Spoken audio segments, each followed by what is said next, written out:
Homeowners, when was the last time you checked on your home title? That's the legal record proving that you own your home. If your answer's never, then this is for you. Scammers, yeah, they're stealing titles and the equity in your home. That's their target. That's why I partnered with Home Title Lock, so you can find out today if you're already a victim. Use my promo code Anthony at HometitleLock.com, and you'll get a free title history report. Plus, you'll get a free trial of their $1 million triple lock protection. It's the Anthony Cumia Show on the Red Apple Podcast Network. Yes, it is the Anthony Cumia Show, I swear. Anthony Cumia here with you on this wonderful Sunday. Another week. Just gone. So fast. Oh, my goodness gracious. And so much happens in those 7 days, doesn't it? And then we come here on Sunday evening and discuss our disgust with what is going on. You want to get involved with the show tonight? Sure. You can do that. 800-848-9222 and talk about whatever's on your mind, whatever's going on. What's going on? Of course, during the clip at the beginning of the show, I talked about the cop killer that was being mourned by Democrat politicians and liberals, communists. And I forgot to add in that Mamdani, Zohran Mamdani, the, of course, Democrat candidate for mayor of New York City, refused to disavow anybody or anything that praised this murderer. Just crazy. But don't be too distressed. I know people like to get what they call black-pilled. You see what's going on in the world and you just get depressed. You curl up in the fetal position at the bottom of the shower and you insist that nothing can be done. We're doomed as a nation, as a planet, as a species. And I don't want you to do that. Definitely don't want you to do that. So there are good things happening. Now, don't sit there and expect me to start blurting out some great news about child's birthday parties or a woman that lived to be 102. I don't mean good news like that. I mean good news like Trump sending in the troops to Chicago, Portland, and Memphis. Now, that is good news. You know, I've been watching the videos coming out of Portland for the most part, some out of Chicago. I haven't really seen anything out of Memphis yet. But, of course, the Democrats up in arms. Oh, boy, they couldn't be more pissed that Donald Trump has dubbed their fair city incompetent when it comes to fighting crime and taking care of law enforcement that are out there doing their job. So he has decided, like he did in D.C., hey, I'm gonna send some people in there. It doesn't seem like you could handle this by yourself. Certainly doesn't seem like you got a line on this and can deal with your own problems. So I'm sending in some troops to walk around the streets, drive around in some military-like vehicles. I'll tell you one thing, and I don't know. Everybody that's watched the clips has to think the same thing. I played paintball in my day, back in the mid to late 80s. It was the rage, and I loved it. Dress up in your fatigues, you go out in the woods, team up, and you just blast each other with paintball guns, and it was a blast. You could get people to pay money. Here's a great way for a city to make some money. Charge, and it could be any amount, an exorbitant amount of money for people to come in. They take a quick class. They put on some type of fatigues. Then you hand them the pepper ball paint gun. And you get to go out with the ICE officers or whatever law enforcement is taking care of these protesters at any given moment in one of these cities. And they get to shoot pepper balls at these protesters. Your deficit would be gone. You'd have money left over. Start planning on paving the streets with gold with all the money you would make. Because, oofa, what a blast that looks like. And the great thing about the videos we're seeing now, as opposed to the videos that we had seen years ago with the St. Georgia Floyd riots and the Mike Brown riots, and then just the riots, because why not? Burn down stuff and loot stores. And the videos back then, and I used to feel terrible for the cops.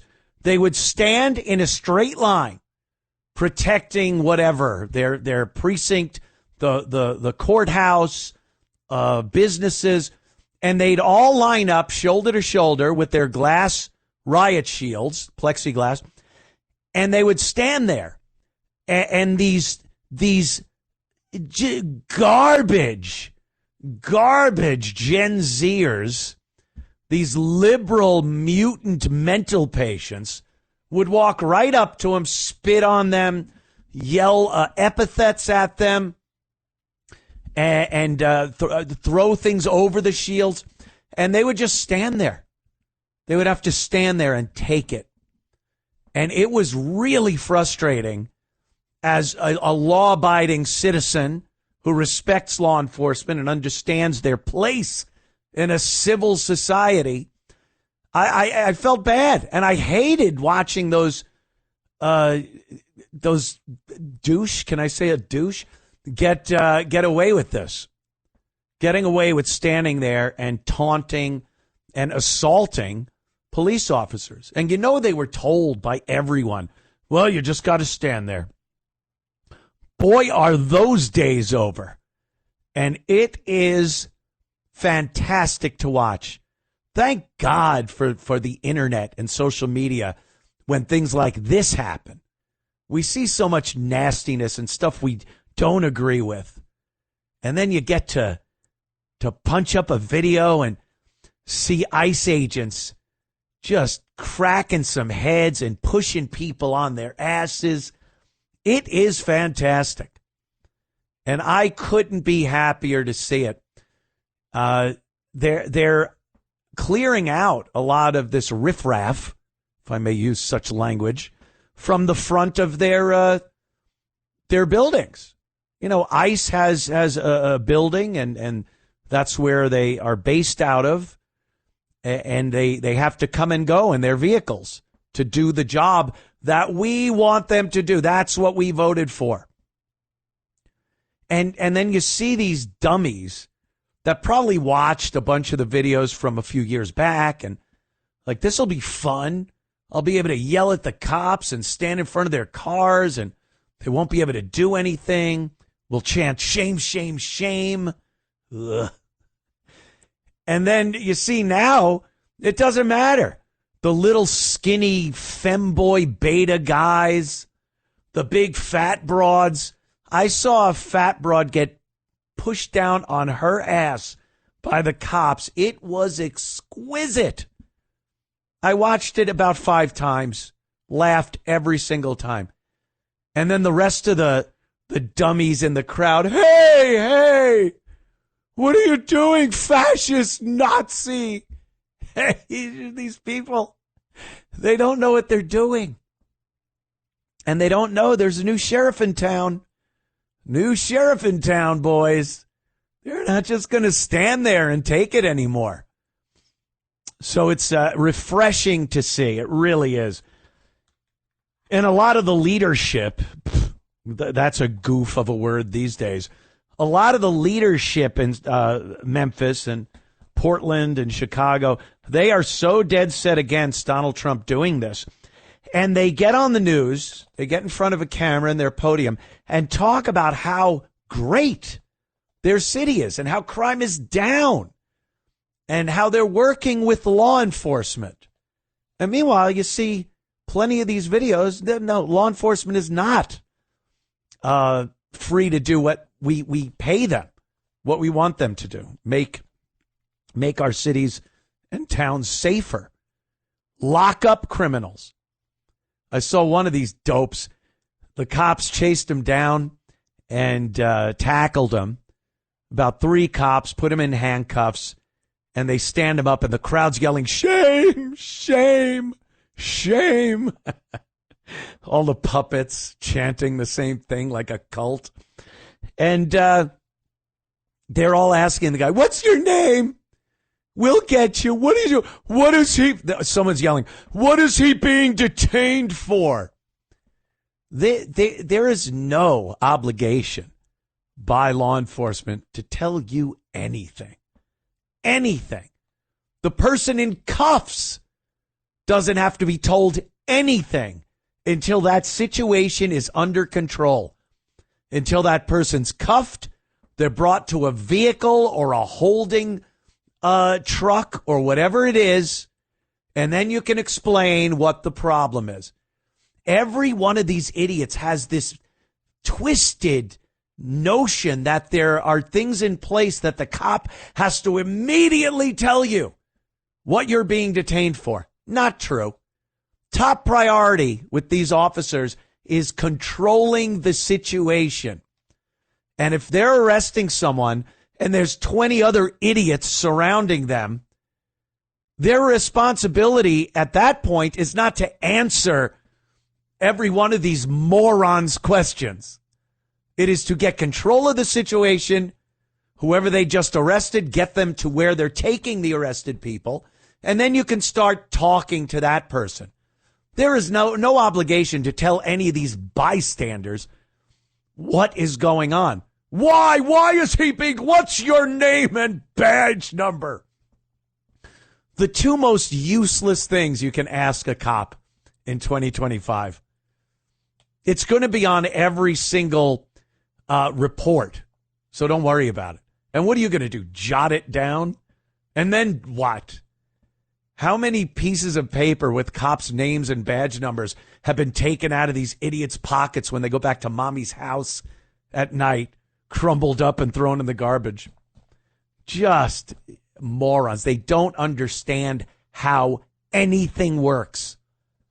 They're all these idiotic wannabe lawyers with garbage pail lid shields and Disney lightsaber swords, and they're going to take on the world. Embarrassing. You're an embarrassment. All right, my goodness. I see all the phones are lit up. We'll get to you guys and a lot more when we continue with the Anthony Cumia Show. It's the Anthony Cumia Show on the Red Apple Podcast Network.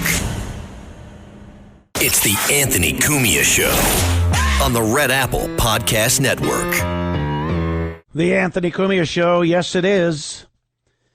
Kind of talking about Trump putting the National Guard in Chicago, Memphis, and Portland, Oregon. And Chicago, we got a little thing here, what was going on Sunday. I guess this was today, earlier today. Federal agents marched along Michigan Avenue, the Chicago River, and upscale neighborhoods, attracting attention from shoppers and families dining at sidewalk cafes. Many used phones to record. Activists also trailed the U.S. Customs and Border Protection agents, blowing whistles and shouting. Ooh, look out. I hope they're trained for that. I hope these guys, most of them are former military or other police organizations. I sure hope they could take blowing whistles and shouting. Blowing whistles, that's their buddy's name. It's another friend of theirs, a guy named Whistles. Chicago Mayor Brandon Johnson and Illinois Governor J.B. Fatso Pritzker blasted the sudden physical show of force. I quote, I guess this is Johnson. While Chicagoans and visitors are enjoying another gorgeous Sunday, they are being intimidated by masked federal agents flaunting automatic weapons for no apparent reason, Johnson said in a statement. I saw a few videos so far from Chicago.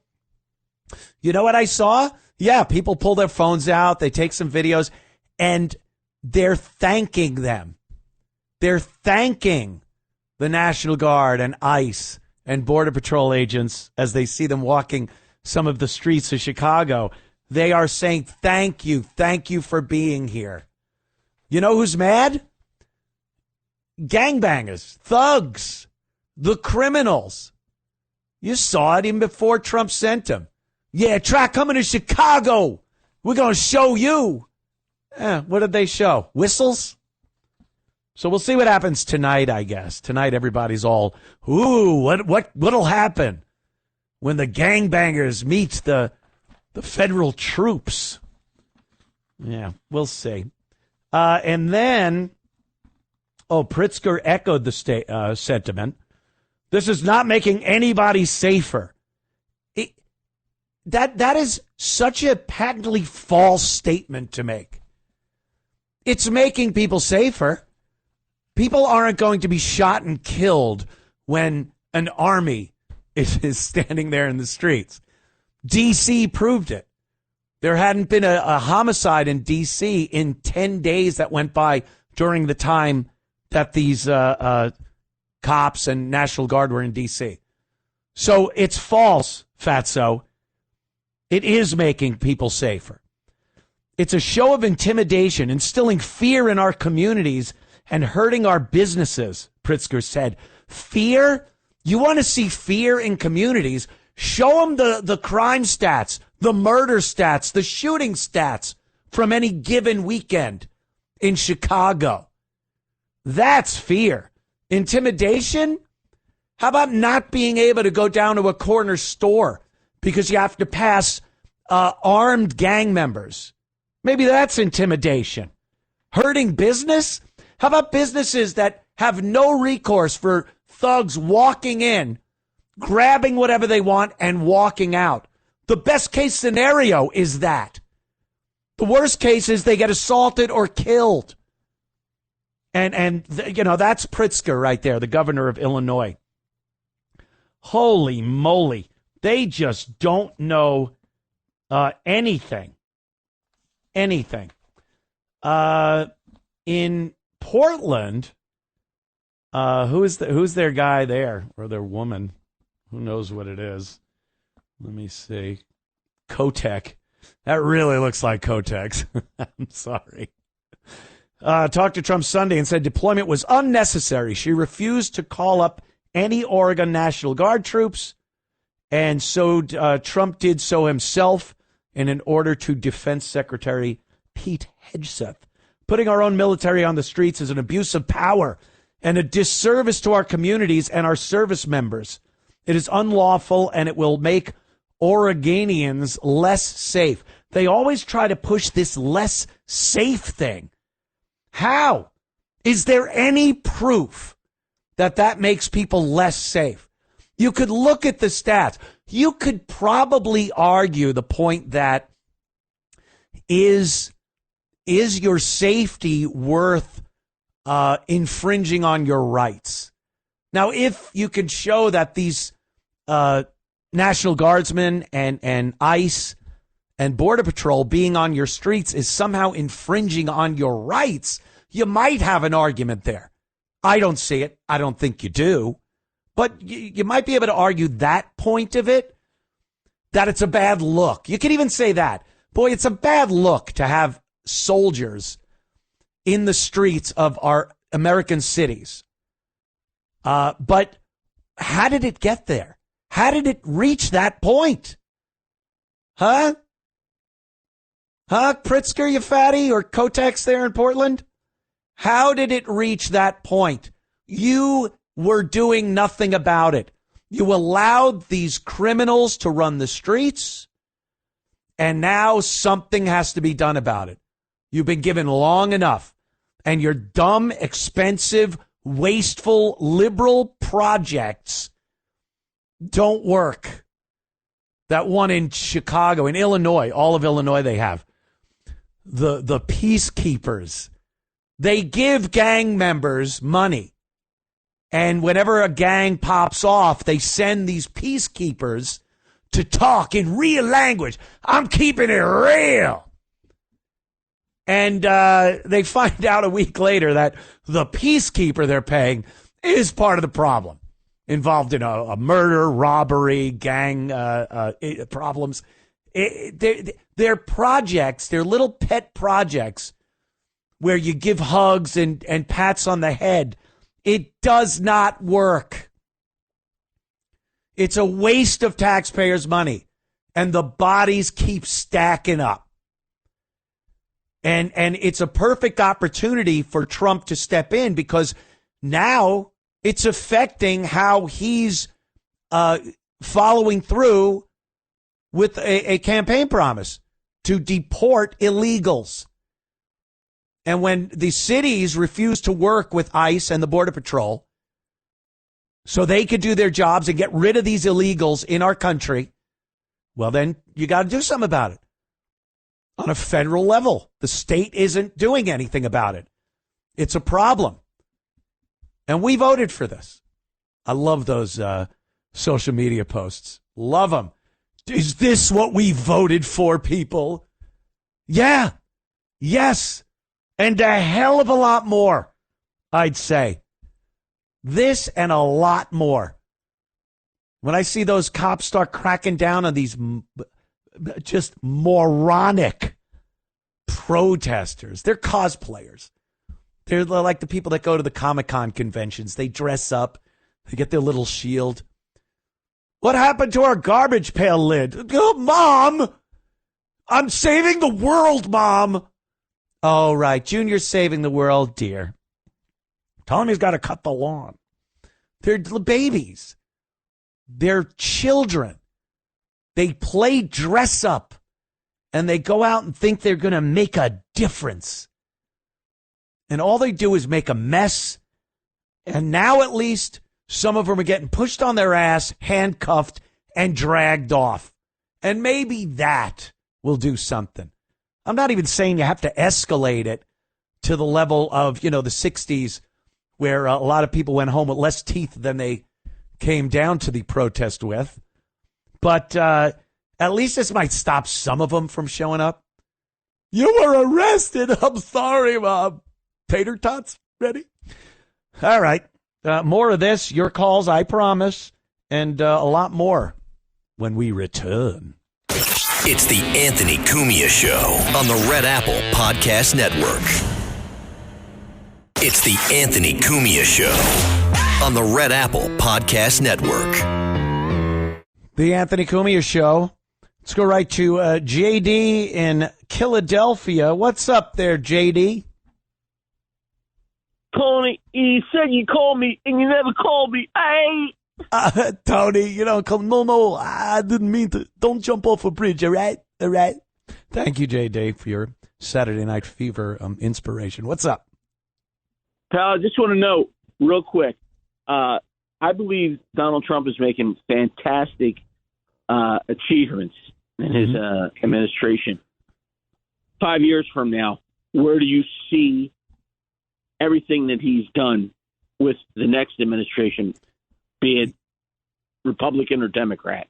Yeah, well, Trump is sort of supercharged as a president goes. He's got his hands on a lot of things. Some things peter out.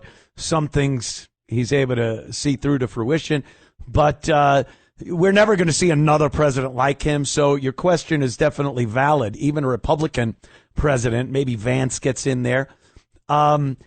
Yeah, I could see kind of a continuation with the mindset of MAGA, but without the guy behind it, like Trump, who he'll mouth off to anyone. He doesn't care.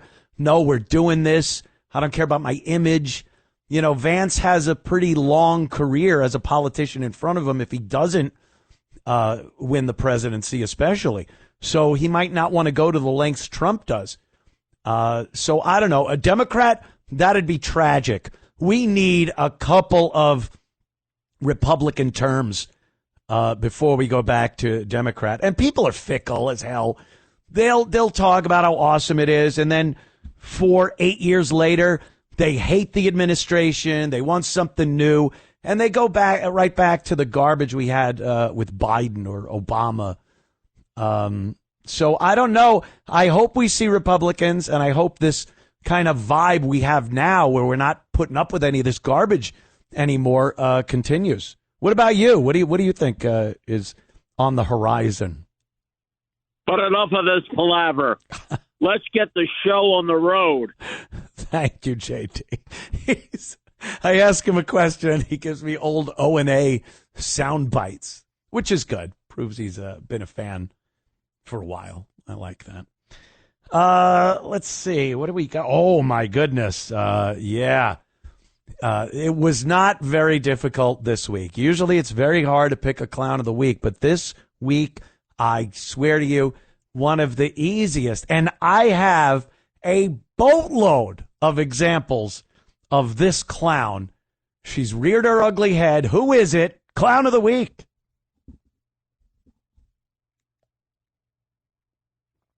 No boop boop beep beeps. The Anthony Cumia Show presents the Clown of the Week. I just stay quiet till I hear the boop boop beep beeps. Yeah, the Clown of the Week this week by leaps and bounds, Kamala Harris. Kamala Harris. She came back from just, where was she? There were a couple of clips of her drunk, probably, in my humble opinion, as to keep any litigation at bay. She always seems like she's half in the bag. So here's one clip. Here's her just blatantly lying or being completely stupid, or both. She's saying her and Trump's election, closest election of the 21st century. Let's hear. The sitting vice president enters the race against a former president of the United States who's been running for 10 years with 107 days to go. And it ended up being the closest presidential election in the 21st century.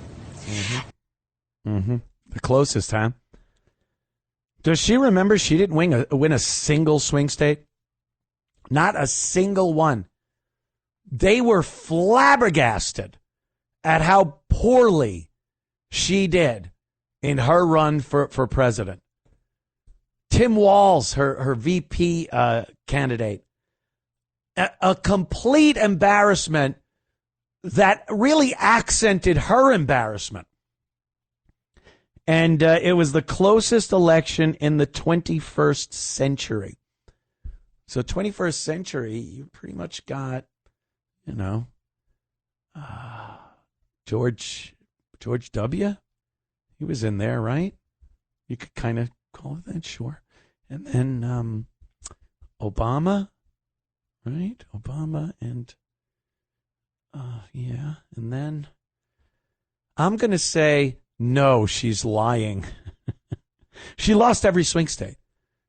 Her election, her presidential run, regardless of what excuses they love to make, was one of the worst in history. In the history of presidential elections, it was the worst campaign. The most money spent and the lowest result from that money.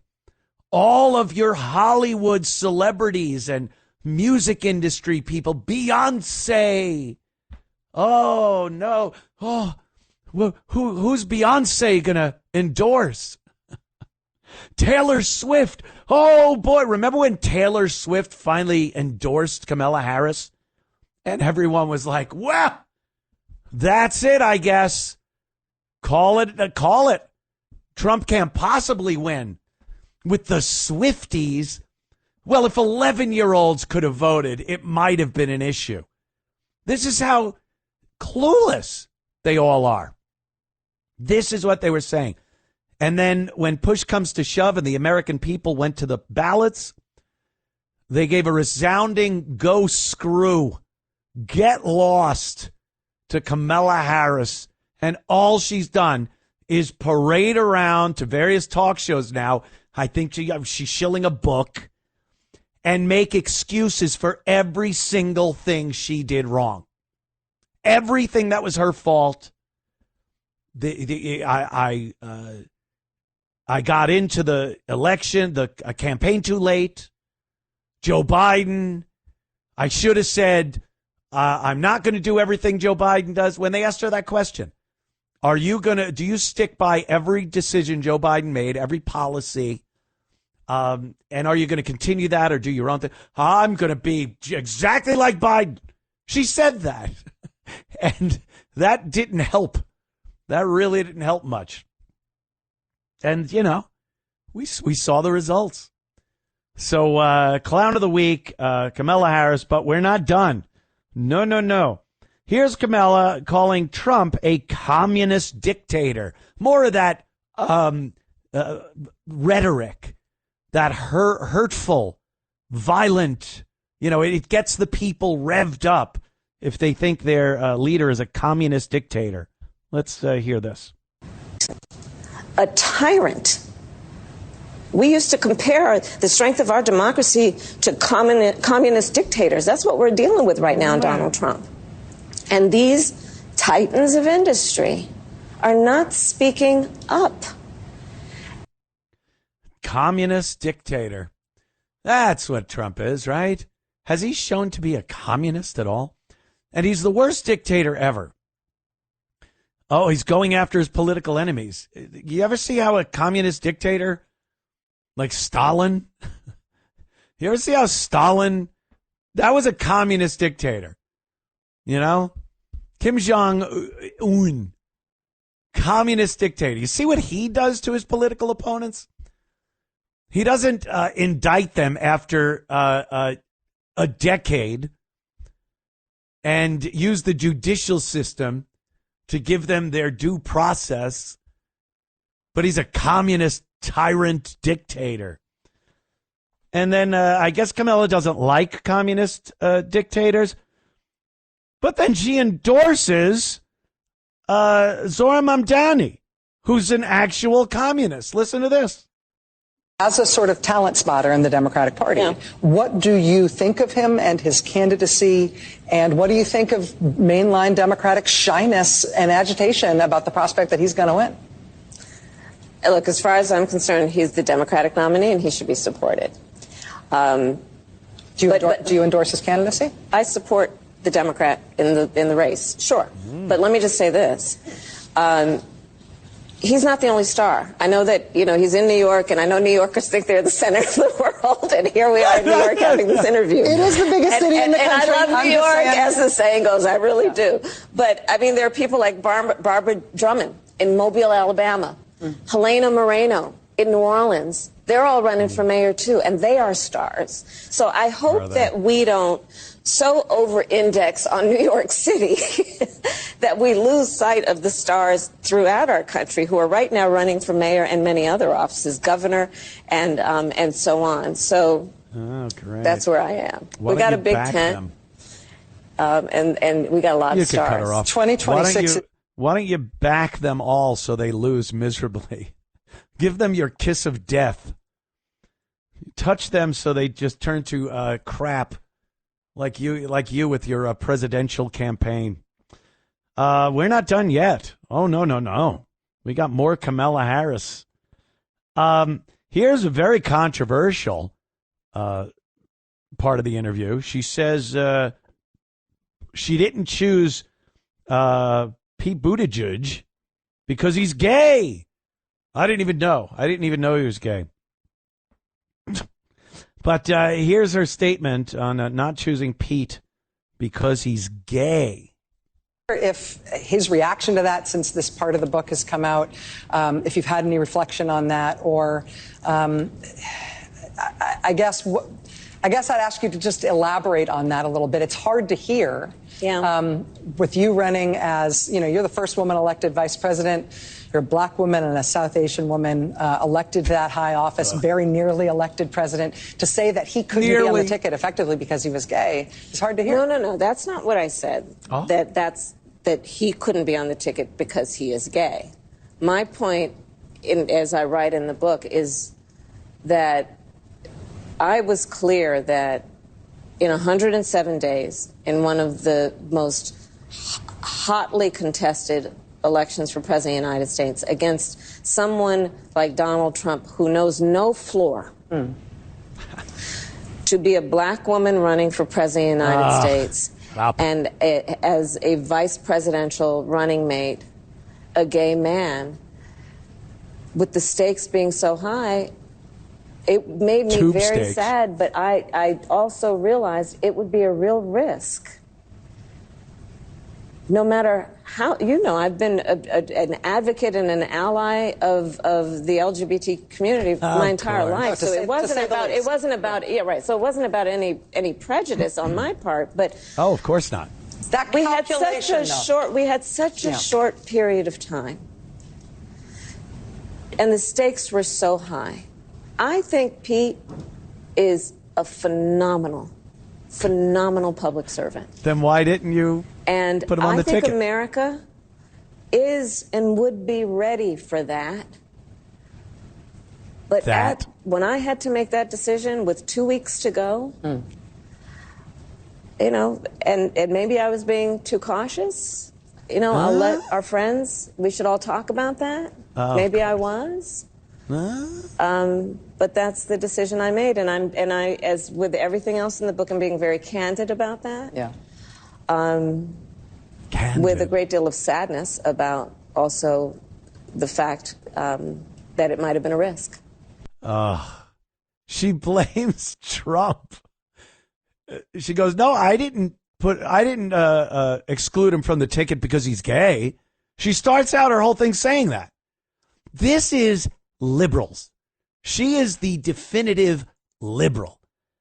And this is how they operate. They are amongst the most racist, sexist, homophobic people you will ever see. They treat blacks like they're pets. That's what they do. They constantly feel like they got to feed them like they're fish, like they're delicate fish, and they come up for food, and they got to do that. Soft bigotry of low expectations. That's how they treat blacks.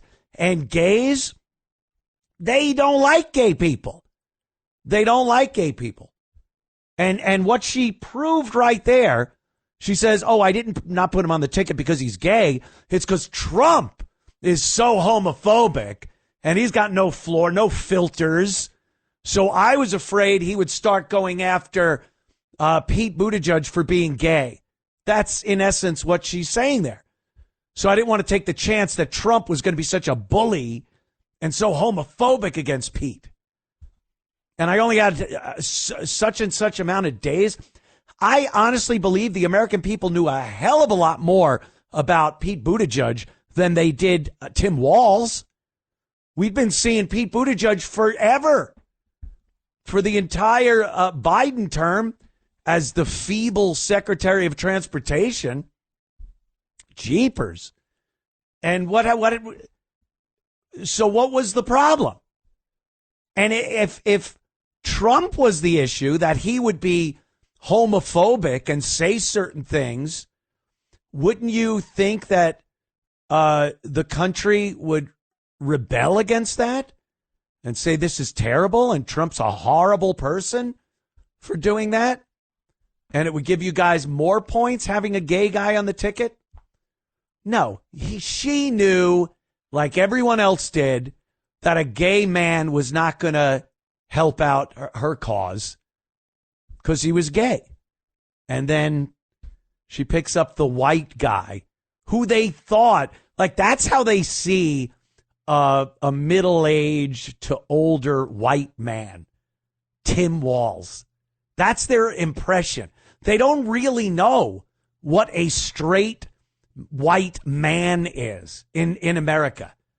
Because the truth of the matter is they look at someone and all they see is toxic masculinity and violence and white supremacy.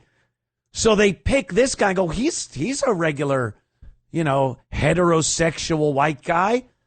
And then we look at him prancing around on the stage and every word out of his mouth is completely moronic. And you go, this is what they think. We got to pick a white guy for vice president. We can't have the gay guy. We can't have a black guy.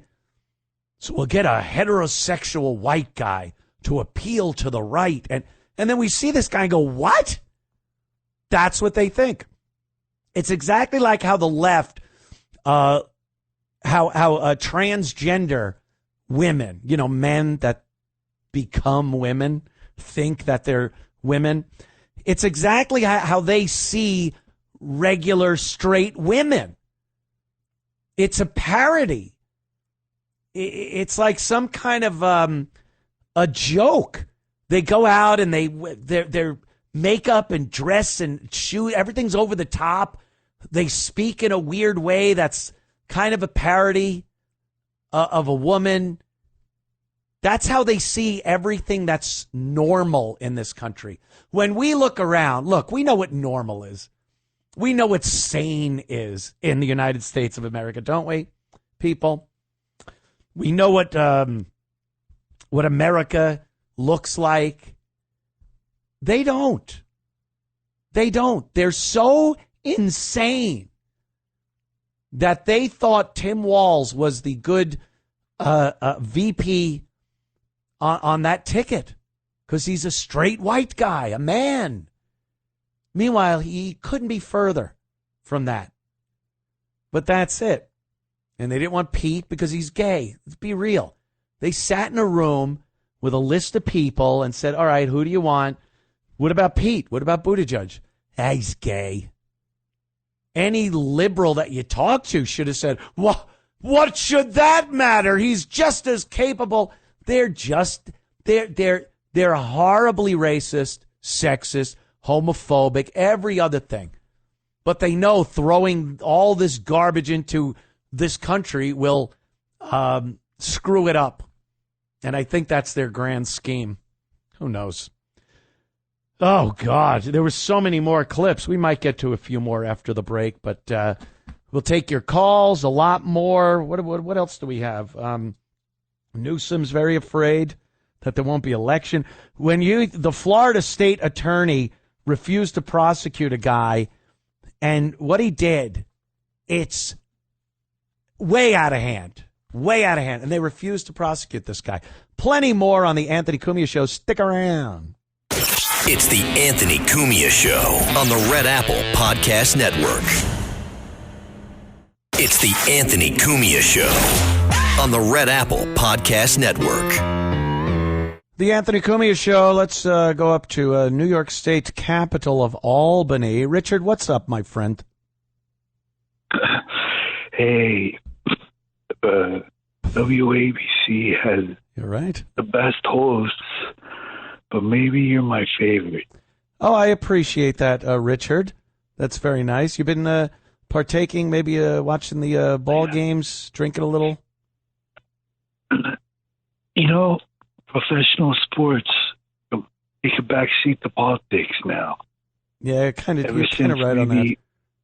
Yeah. Maybe it's 2016. Yeah, there's many more important things. They've been inundated with political correctness, and the libs have completely taken over a lot of professional sports. And I just don't have the passion to watch. I couldn't care what the Yankees were doing this year, or the Jets or Giants. I think you're right. More important things, Mr. Richard from Albany. Thank you, my friend. Richard, I don't know. But I appreciate it. I appreciate it, my friend. Let's see. Jimmy, New York. What's up, Jimmy? How did Richard get ahead of me? Seriously, yeah. how did he get ahead of me? I don't know. He's been on the line a while. I figured I'd go to him. So I'm doing geographically north to south. Gotcha. So I was thinking they should have, after Charlie Kirk's death, I thought about it, they should have a dog whistle law. Like Congress should come up with a law where, because it's politicians, our own politicians are demonizing people on small degrees, just enough to get away with it. But I think people are, this is why people are getting killed, in my opinion. Yeah. I absolutely believe that. As a matter of fact, let me see where I chit-chat about this whole thing. It might be later on in the show. I have it in my notes.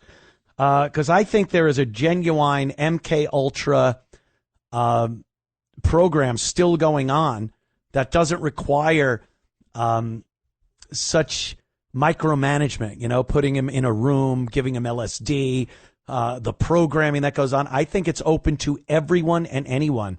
And these people in power that are doing these, what you call dog whistles, I get it, are utilizing them to do their evil, dirty work because they're so manipulative, or they're manipulative, but they're easily manipulated. The people, very malleable, very weak-minded, lost young people that they are programming through all the propaganda we see. I mean, it's very hard to argue that there isn't a bunch of propaganda being pumped into your face every single minute of every day.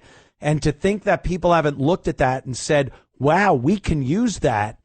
We put it out to the world, and there'll be a few people that take it to the umpteenth level. And that's what we've been seeing.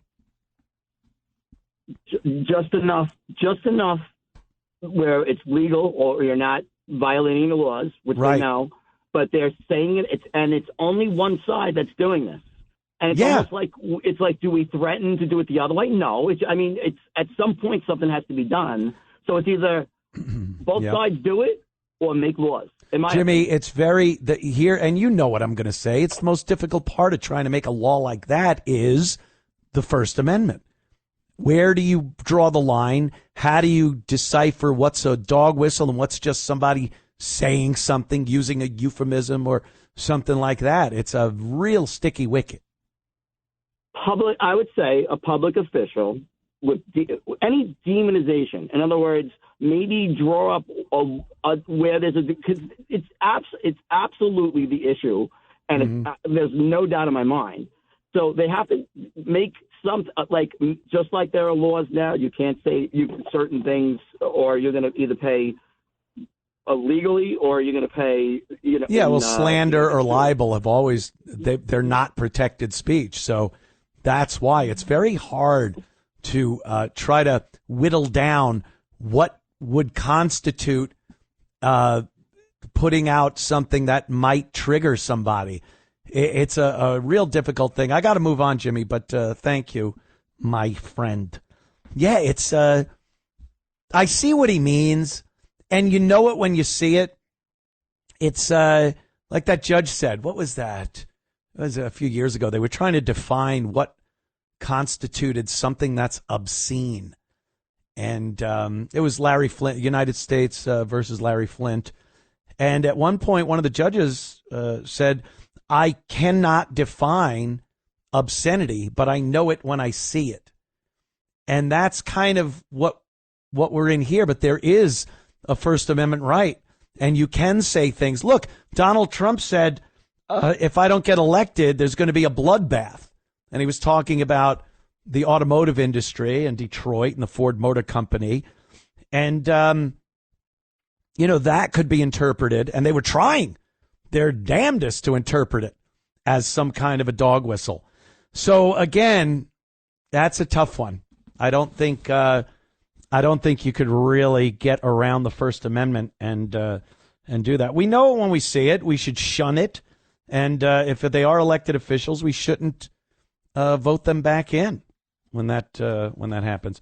All right, we'll be back in a little bit. Don't go anywhere. Plenty more of the Anthony Cumia Show to come in moments. It's the Anthony Cumia Show on the Red Apple Podcast Network.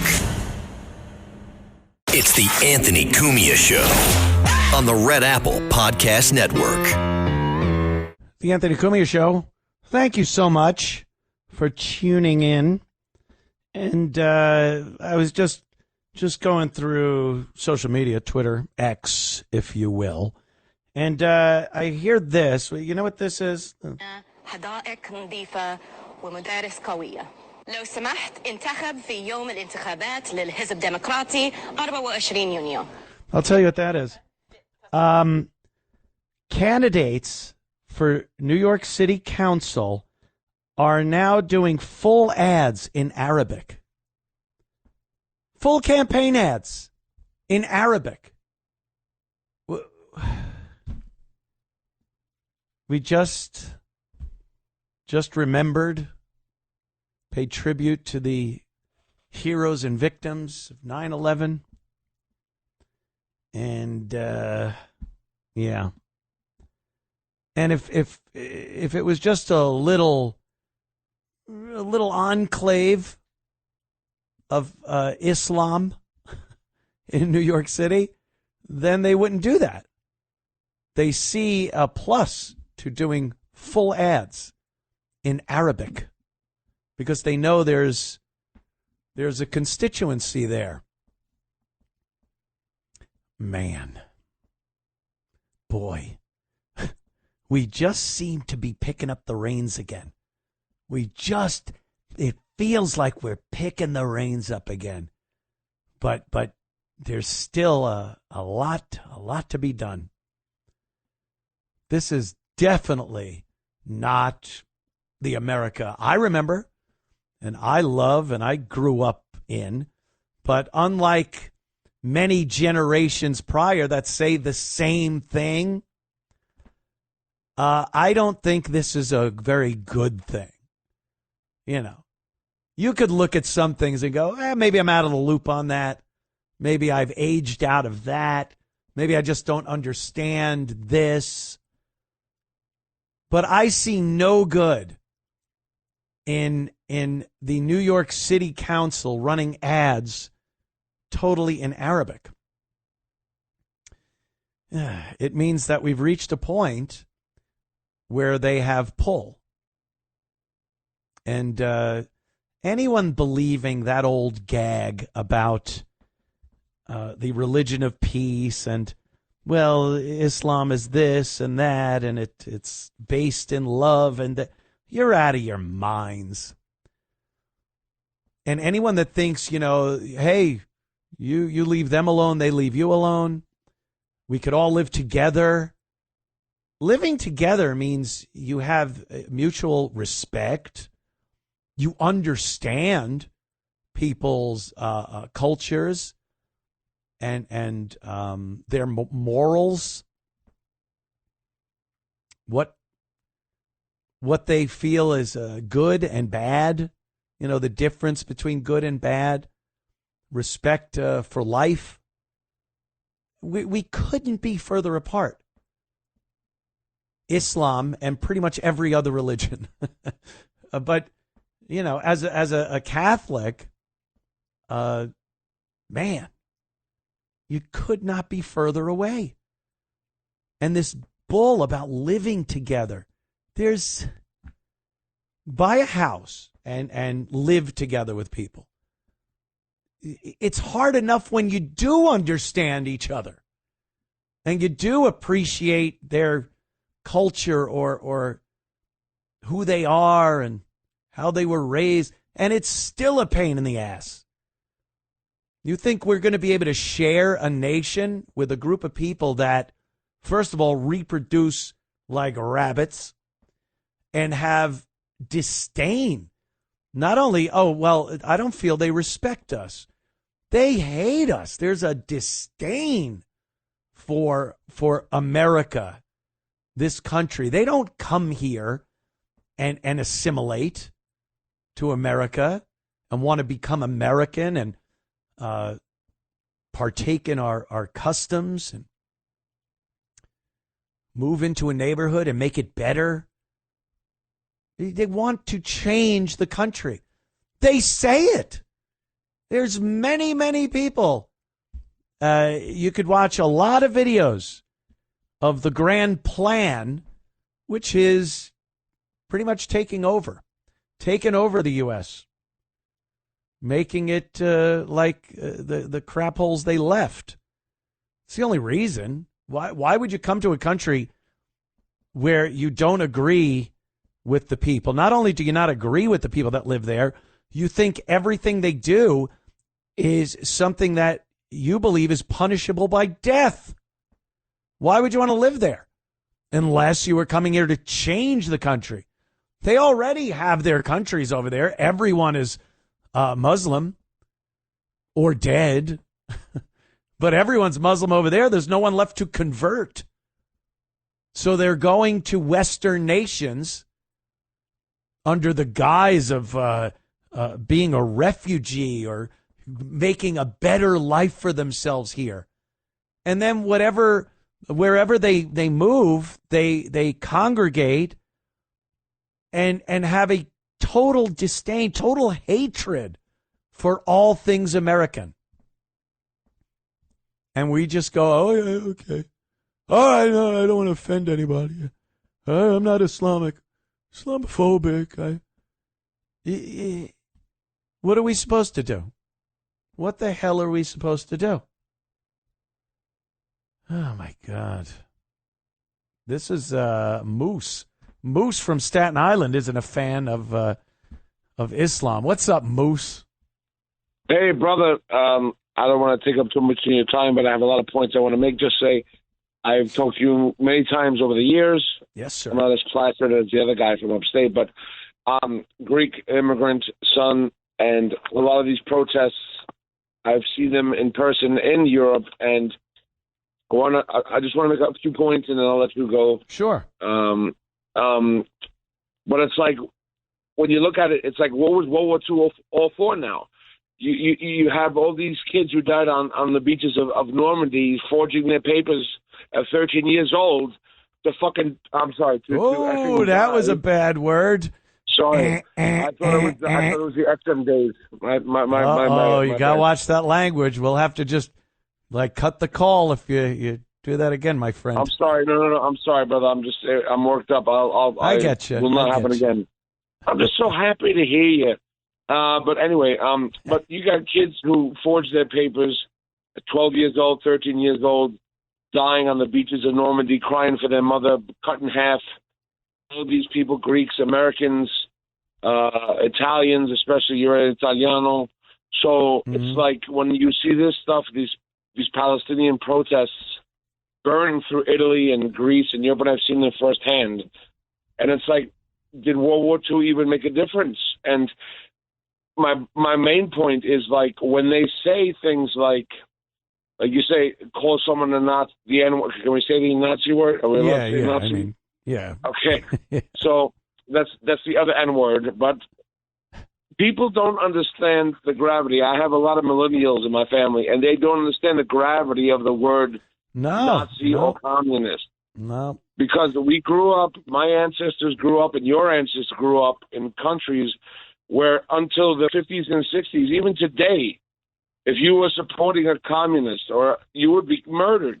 There's offices in Greece to this day that get firebombed because they're a communist party. Yeah, communist. I don't know why it's become so fashionable here to be communist. I love you, Moose. I got to move on, though. There's Moose. Yeah, communist used to be a bad word. Nazi, of course, is a bad word. And I think the reason they get away with just calling everyone Nazi is because we just took it. We're not insane. The words people call us, there are certain words that if you utter that word in this country, people feel they're completely justified to kill you, to beat you, stomp on your head for a word. And Nazi or racist, it's all this stuff that when we were called that, you just went, oh, really? Yeah, okay, sure, I'm a racist, whatever. We didn't go crazy. You use the wrong pronoun with them, their head flies off. So maybe it is our fault. Maybe we gave them a little too much. Maybe we were a little too tolerant, and we should have spoke up and gotten mad when they called us these little names. But that's our fault, I guess. We were too nice, too pleasant, too smart. Dave, Joyzy, what's up, Dave? Hey, thanks for taking my call. You touched earlier about the MK Ultra. Mm-hmm. I definitely think there's an MK Ultra platform going on a mass scale as far as the public, because when you watch TV, especially the major news networks, every other commercial, as far as even the local networks, is a pharmaceutical company advertising for a medication. If you listen at the end, some of them, one of the side effects is may cause suicidal thoughts. Yes. If they could make you have suicidal thoughts, then they can make you have homicidal thoughts. And I think that a lot of these kids, thank you, and a lot of these kids these days, they're very messed up. Like, you know, I tell you that, but it's a whole so I thing. Think these like, bud words, they live up. Sorry, go ahead. Yeah, no, Dave, I was thinking about this the other day, and it's, you know, when you look at the original MK Ultra and Manchurian Candidate programs, and these were real programs. This isn't a conspiracy thing. They really did do this. They would drug the people with LSD to make their mind a little more malleable and, you know, open to suggestion. And then they'd really do some sick stuff visually, hearing. All their senses were just invaded.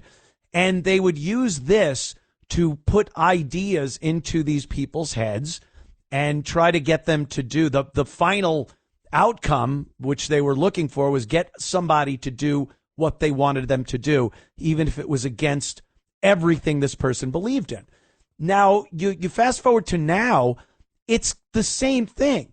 The drugs, well, they're pumping pharmaceuticals into these kids' mouths, psychotropic drugs, all kinds of lithium and Adderall, everything. They're drugging them. And then they're isolated, just like they would put these soldiers in these isolation rooms when they were on LSD and open them up to suggestion by playing audio and video to them. Well, these are lonely kids. They're isolated because they don't go out anymore. They're not amongst friends. They're staring at screens all day. They don't have real relationships with people. So now you pump the propaganda from their iPads, phones, televisions, computer screens into their heads. You have the MK Ultra program on a grand scale. Now, 99.9% of the people that are receiving it won't be susceptible to it, but they don't need everyone. They just need a few people that are off kilter, very open to suggestion, very lonely, and they've been able to use these tactics and techniques that worked years ago on the individual soldier on a huge group of people, and the result is the same. They get a few people out there that are willing to do their bidding. And if they villainize someone enough and say this person is the cause of all evil, they're going to get people that respond in attempting to kill. It's not a stupid idea, but I think it's pretty obvious now that it is something that's happening. Dave, thank you so much. We're going to take a quick break and come right back with more of the Anthony Cumia Show. It's the Anthony Cumia Show on the Red Apple Podcast Network. It's the Anthony Cumia Show on the Red Apple Podcast Network.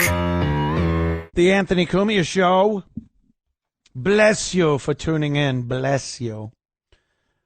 This story is mental, just like all the rest. I couldn't believe it when I saw it.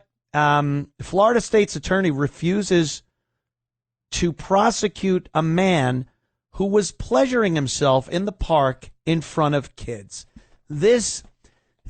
I don't think most people ever really thought about local politics and its effect on the country as much as they have in more recent history.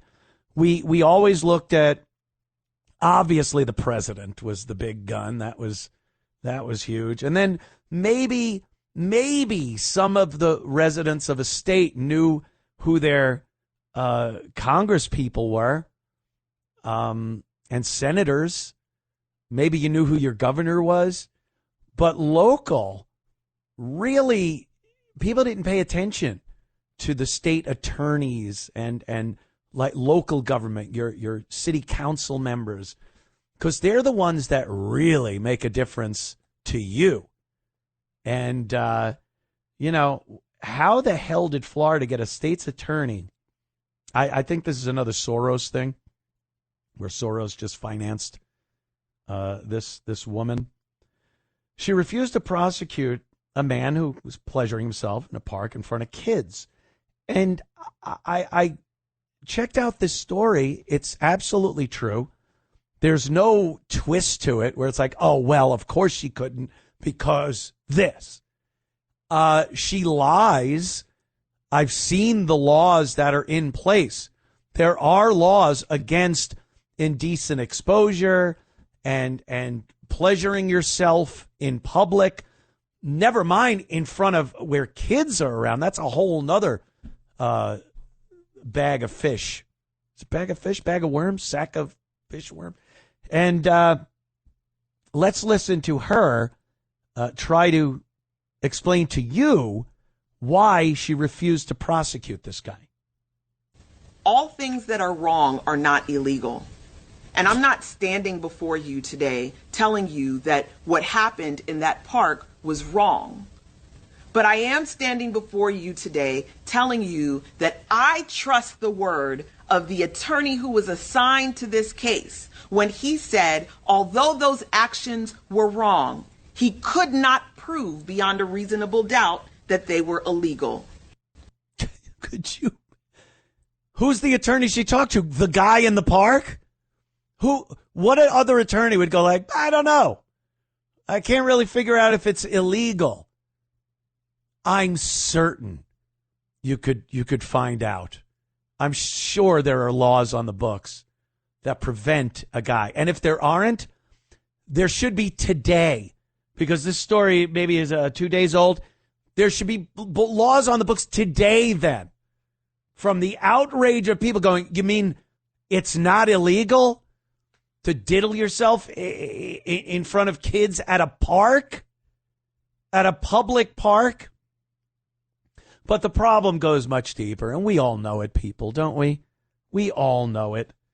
There is an issue with attorneys, district attorneys, attorneys general, and they don't do their jobs. They just don't do their jobs.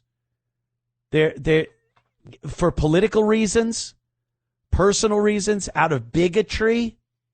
We've seen a lot of judges that let a lot of bad people go. And to me, it looks like it's based on nothing but race. They don't want a young black man brought in front of a black woman judge. They have this nurturing thing going on, perhaps. They feel bad. They're racist. I don't know. I don't know what the reason is. But I see a hell of a lot of people that should not be out on the streets being released out onto the streets by judges because their skin color is the same.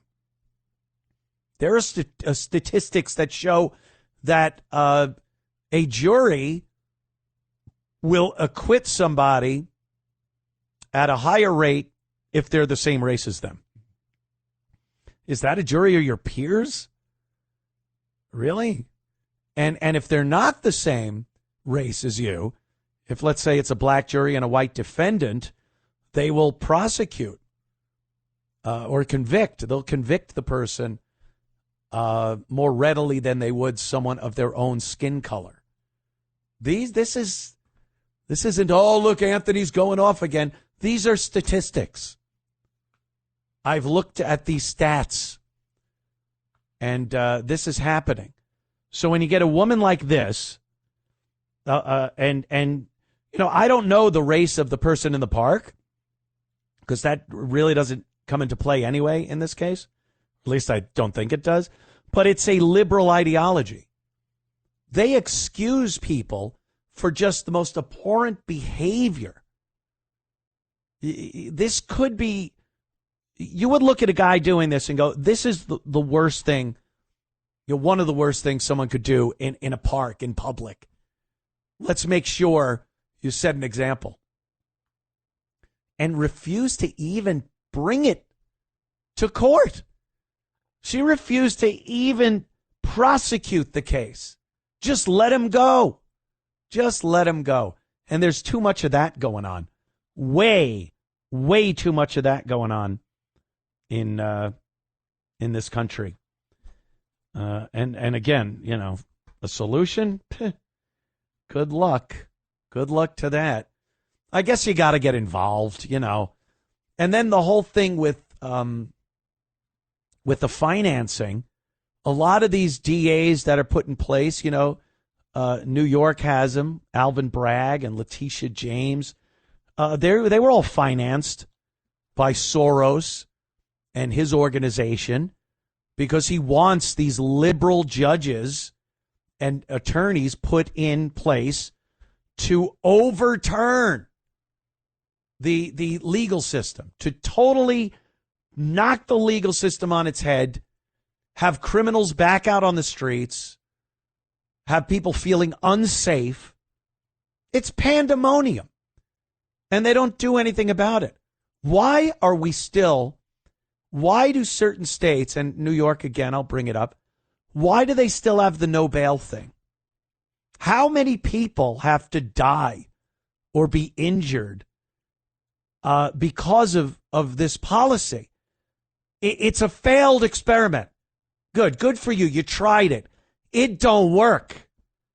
It does not work. People are being killed because of this. Why hasn't it been repealed? Why immediately haven't they gone back to the system before where if somebody assaults someone, they are in jail for an amount of bail that the piece of garbage can't post? And it keeps them off the streets just that much longer. But no, they'd rather just keep putting them out there. And who pays? The people, the law-abiding citizens. Back in a moment. It's the Anthony Cumia Show on the Red Apple Podcast Network. It's the Anthony Cumia Show on the Red Apple Podcast Network. Anthony Cumia, still shocking. Ooh, I'm just shocking the world. Former shock jock, licensed to shock. Mayor Adams, of course, we talked about that. He's out of the race. And, everyone wants Curtis to drop out. And they go, oh, because Cuomo's better than this. No, show him. Show them all. First of all, if every Republican got off their ass in New York City, 5 boroughs, he'd win. But you just sit there, you can't win, or you're apathetic, or whatever. But if all the Republicans in New York City got off their ass and voted, you'd have Mayor Sliwa. But now everyone's like, all right, Adams is out. Now we got to get Curtis out so Andrew Cuomo can be the mayor of New York City. And the question is why? Why do you want to hand that over to him? Why do you want to give him that prize? You just want to tell Curtis, yeah, no, go away. We'll take this guy. No.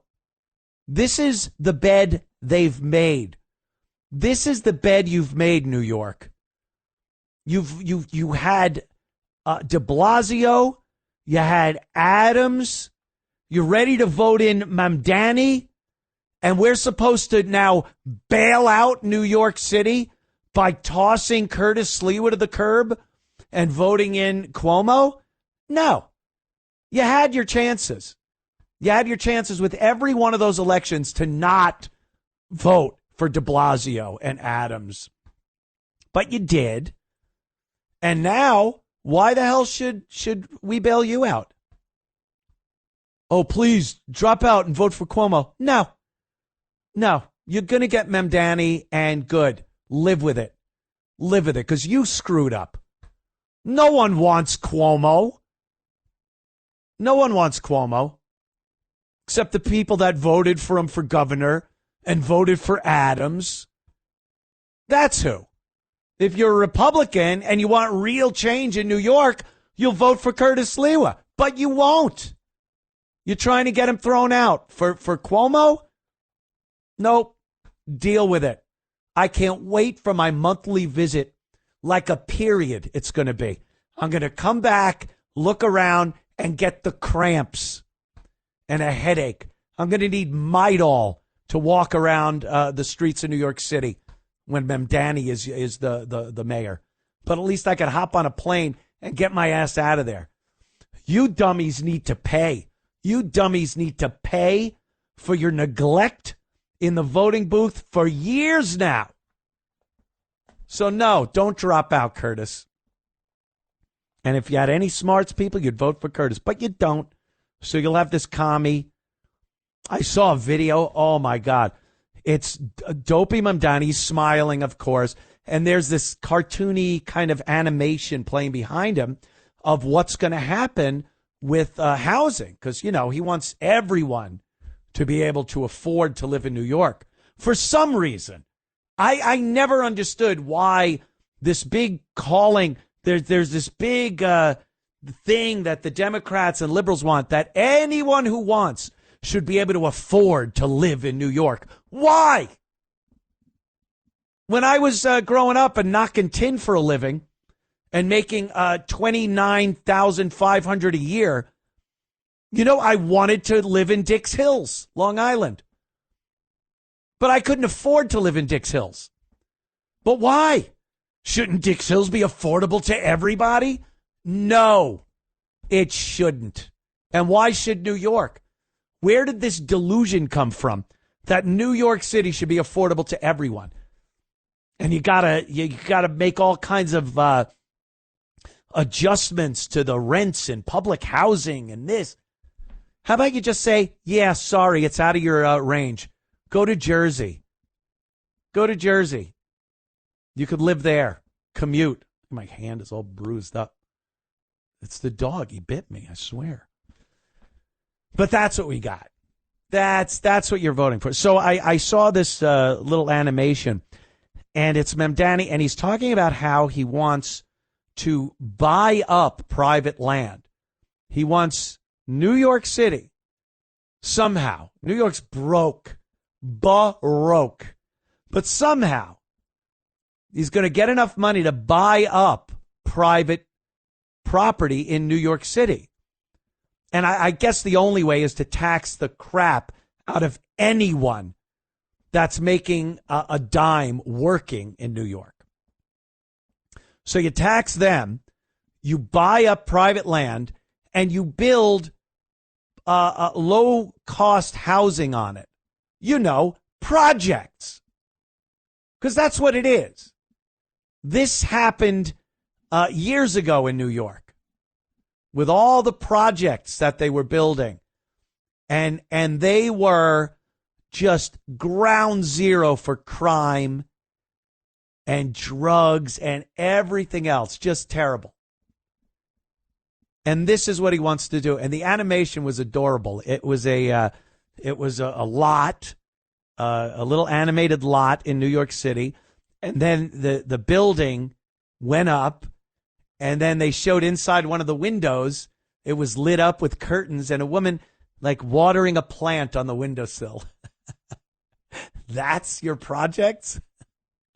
What fantasy land is that? It'd either be boarded up or someone's firing rounds out of or into that window. Or you're yelling at people down below to bring you up an 8-ball. Unbelievable. Just unbelievable. The delusion. Look, it all sounds nice. Doesn't communism sound nice? If he never existed, so you didn't know how awful it is and how it does not work, and it was just on paper, you'd be like, oh man, everyone gets to live their life and no one's wanting for anything and we all support each other. You go, oh, but we know that's not it. It doesn't work like that. And there's not going to be a sweet lady watering her plant in that window. That's not what projects are. They're a bane of every city. But, you know, that's his plan. Become landowners, buy up private property.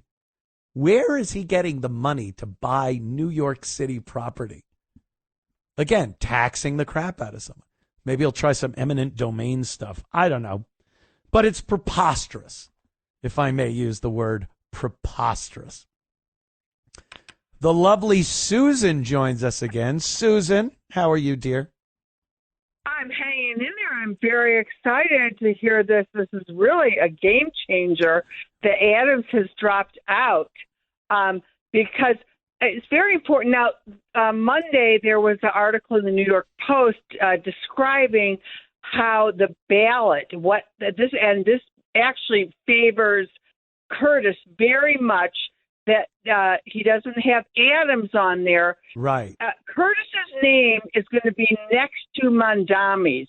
Cuomo is going to be no one even knows the name of this independent party. He could be Curtis. Mamdani's going to be on A. Curtis is going to be on B. Cuomo is going to be way down. We don't even know the name of the ballot. And he has such an opportunity right now, Curtis, to really show issues. Susan, hold on. May I just jump in here for a moment? I've heard this before, like, oh boy, you got like the marquee spot on the ballot. Do you think that really matters? I can't imagine someone walking in there and going, who was I going to vote for? These two guys on the front, or who's the guy down the line? I think, if you're committed enough to actually get off your ass and go to the voting place on election day, you're not just ending up there going, wait a minute, who was I? Where's my guy? You're going to look until you find your guy. If it's Cuomo, I don't care if he's on the other side of the ballot, you're probably going to find him. So I don't know how good that is. I think it works in that Adams being off the ballot kind of, I don't know, it might not help Curtis. I think it kind of helps Mamdani. I disagree completely. I worked on the board as a coordinator. I know how the ballot works. I know what the voters come in, and that it's going to be very confusing. And if Curtis uses this opportunity correctly to really separate, because Mamdani is against charter schools. Cuomo voted against it. Minority children are the most affected by the failing public schools. The mayor of New York City is in charge of the New York City schools. If he makes that an issue, but he's not doing it. He has to completely take this opportunity. We love cats and dogs. God love. I've saved many of them when I lived in New York City. But what about the children? 70% of them cannot read a grade level. 1/3 of them are illiterate. I don't think $40 billion a year on New York City schools. Susan, do you honestly think that the mayor can do anything to make the schools teach these kids? A lot of them have no want or need to be educated. They look at an education as something bad, as something stupid, as something lame. And I don't think a mayor can do anything. As far as pumping money into the school system, that doesn't work either. Charter schools are achieving for minorities. What is that, like a school on a boat? The teachers' unions cannot control them. Yeah, the teachers' union's terrible. I understand that. The teachers' union's terrible. We need to get rid of teachers, be able to fire them for not doing their job. And we need more discipline in schools. They stopped disciplining these kids. So you got, a classroom of 30 kids. 3 of them are a pain in the ass. They distract every other kid. And you can't give them detention. You can't suspend them. You can't even tell them to leave the classroom. That's the point they've gotten to. And believe me, it's more than 3 out of 30. So until that's addressed, no one's learning. They're all getting pumped out of these schools. Absolutely moronic. Charter schools are achieving for minority students because those schools don't have to follow the corrupt teachers union curriculum. And as mayor, he has control of the public schools since 2003. He has to really make that his mantle. He has to make this the issue because Cuomo did not get the minority vote in the primary. And Curtis has to really, Curtis ain't getting the minority vote. Susan, now. let's be real here. Curtis is not getting the minority vote. Mamdani is getting it. You will see a percentage over 100. It's going to be 105% of the minorities voted for Mamdani. That's what they do in New York City. They're idiots. Why? They're they stupid. want their kids to stay in failing public schools? It doesn't even matter. Most of them don't even care about their kids, Susan. Susan, take another shot. Lube up a little bit. No, many of them do. Many of the grandparents are the ones taking care of these kids. They're in Catholic the vast schools. majority don't even know what the hell half of them are out there doing. Okay. And the minorities will all vote for Mamdani. It's just, that's how elections work. They see the color of someone's skin. He's darker than Curtis. Well, let's vote for the darker guy. That's how New York works. That's not right. That's not right. I know that because I worked in this whole area for many years in Brooklyn about charter schools and minorities, and it's just you were in the circle of people that did care, but they're not the majority. They're the people that actually get involved and question the schools and grandparents. They don't want their kids in failing public schools. We'll see. They don't want All right, it. Susan, I got to go. People lose their minds when you're on too long. I love you. Take care, Susan. There goes. Whew, I'm exhausted. She seems sweet. I mean, but, and she was involved in the process, which is great. But the process itself is a bubble. You are dealing with people that are involved, people that care about their kids.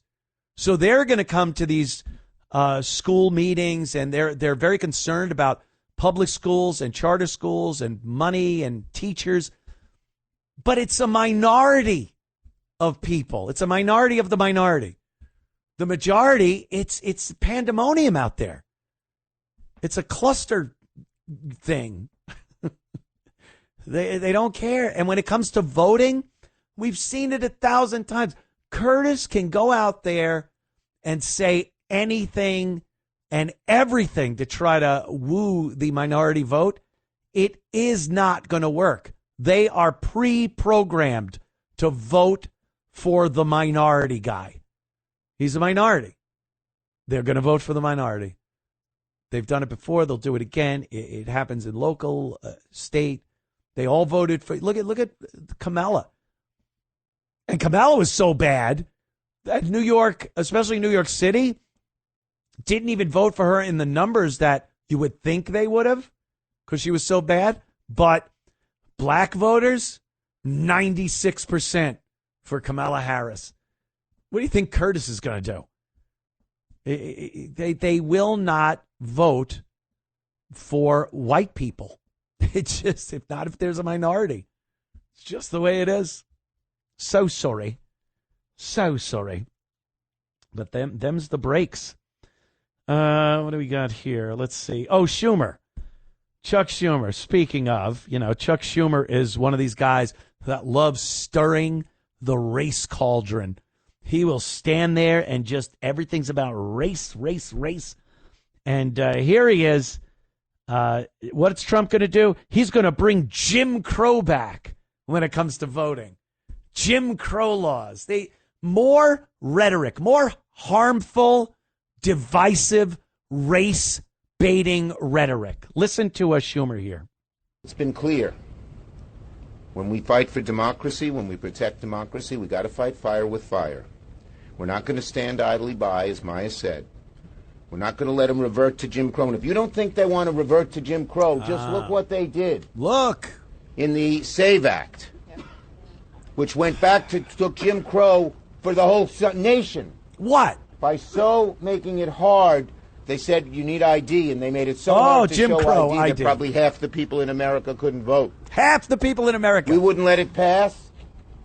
Democrats, they needed our vote. They went to court. Many of us, Durbin, myself, and others, were lead plaintiffs, and we beat them in court. But it shows why we need legislation.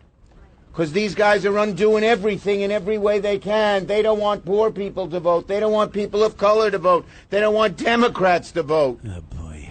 They don't believe in democracy. We do. What a lie that is. Jim Crow. See, again, just divisive. On racial lines, he'll stand there and go, Jim Crow. Like, really? Really? Is that what voter ID is? Half the nation won't be able to vote. if they institute voter ID laws? No one could get an ID. It's the easiest thing to get. Absolutely free. You don't have to spend a dime. If you show that you can't afford to get an ID, they will get you one for free. It's the easiest thing to do. And they've made it look like the hardest thing to do. They made it look like Jim Crow, anti-voting laws. That's what they do. Meanwhile, easiest thing to do. The only reason they don't want IDs to be mandatory is because they want illegals to vote. When he's saying, Republicans don't want minorities, they don't want blacks to vote, they don't want this, what they mean is illegal aliens. Yeah, we don't. And that's the only reason this bastard and all the rest of them are trying to and have tried and have succeeded in keeping a federal voter ID law from being passed. We need legislation. Legislation that's also packed with money for illegal immigrants and mutilation of kids' sex organs for LGBTQ reasons.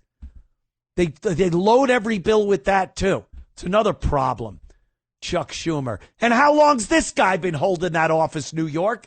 You vote this idiot in every time, too. I can't tell you how New York State and its people have disappointed me for decades now. When are you going to smarten up? When are you smartening up, New York? All right, I'll calm down. Take a little break. I'll calm down. And more of the Anthony Cumia Show. It's the Anthony Cumia Show on the Red Apple Podcast Network. It's the Anthony Cumia Show on the Red Apple Podcast Network. The Anthony Cumia Show. See, I calm down and then I look at what we're talking about tonight, and I go, well, that's just going to get me all wound up again. But I guess that's a good thing. Hey, someone's got to get wound up about it. Jeez. This is Representative Jacobs. She was at one of these committees, and Pete Hegseth, Secretary of Defense. Is he still the Secretary of Defense? Even though they called it the Department of War now, he should be the Secretary of War. That's a pretty awesome title right there. So Pete's being grilled, as they say. I do like that Trump's cabinet, they will sit down in front of these congressional or Senate hearings, and boy, they don't take anything from these people. Because obviously the gimmick with these hearings is you're a congressperson or a senator, and you just want to pontificate. You're up there, you filibuster, you just talk, your own agenda, and then you try to ask a couple of questions, but they're not really questions. You're just bashing the person sitting there, and then you don't let them answer. The second they start answering, you go, oh, okay, all right, well, I'll take that as a no. It's a real show. It's a dog and pony show, whatever you want to call it. But this is talking about trans in the military. Now, Hegseth, and I'm sure Trump and everyone else with any sense in the military knew that having transgender people in any branch of the military, these are people that are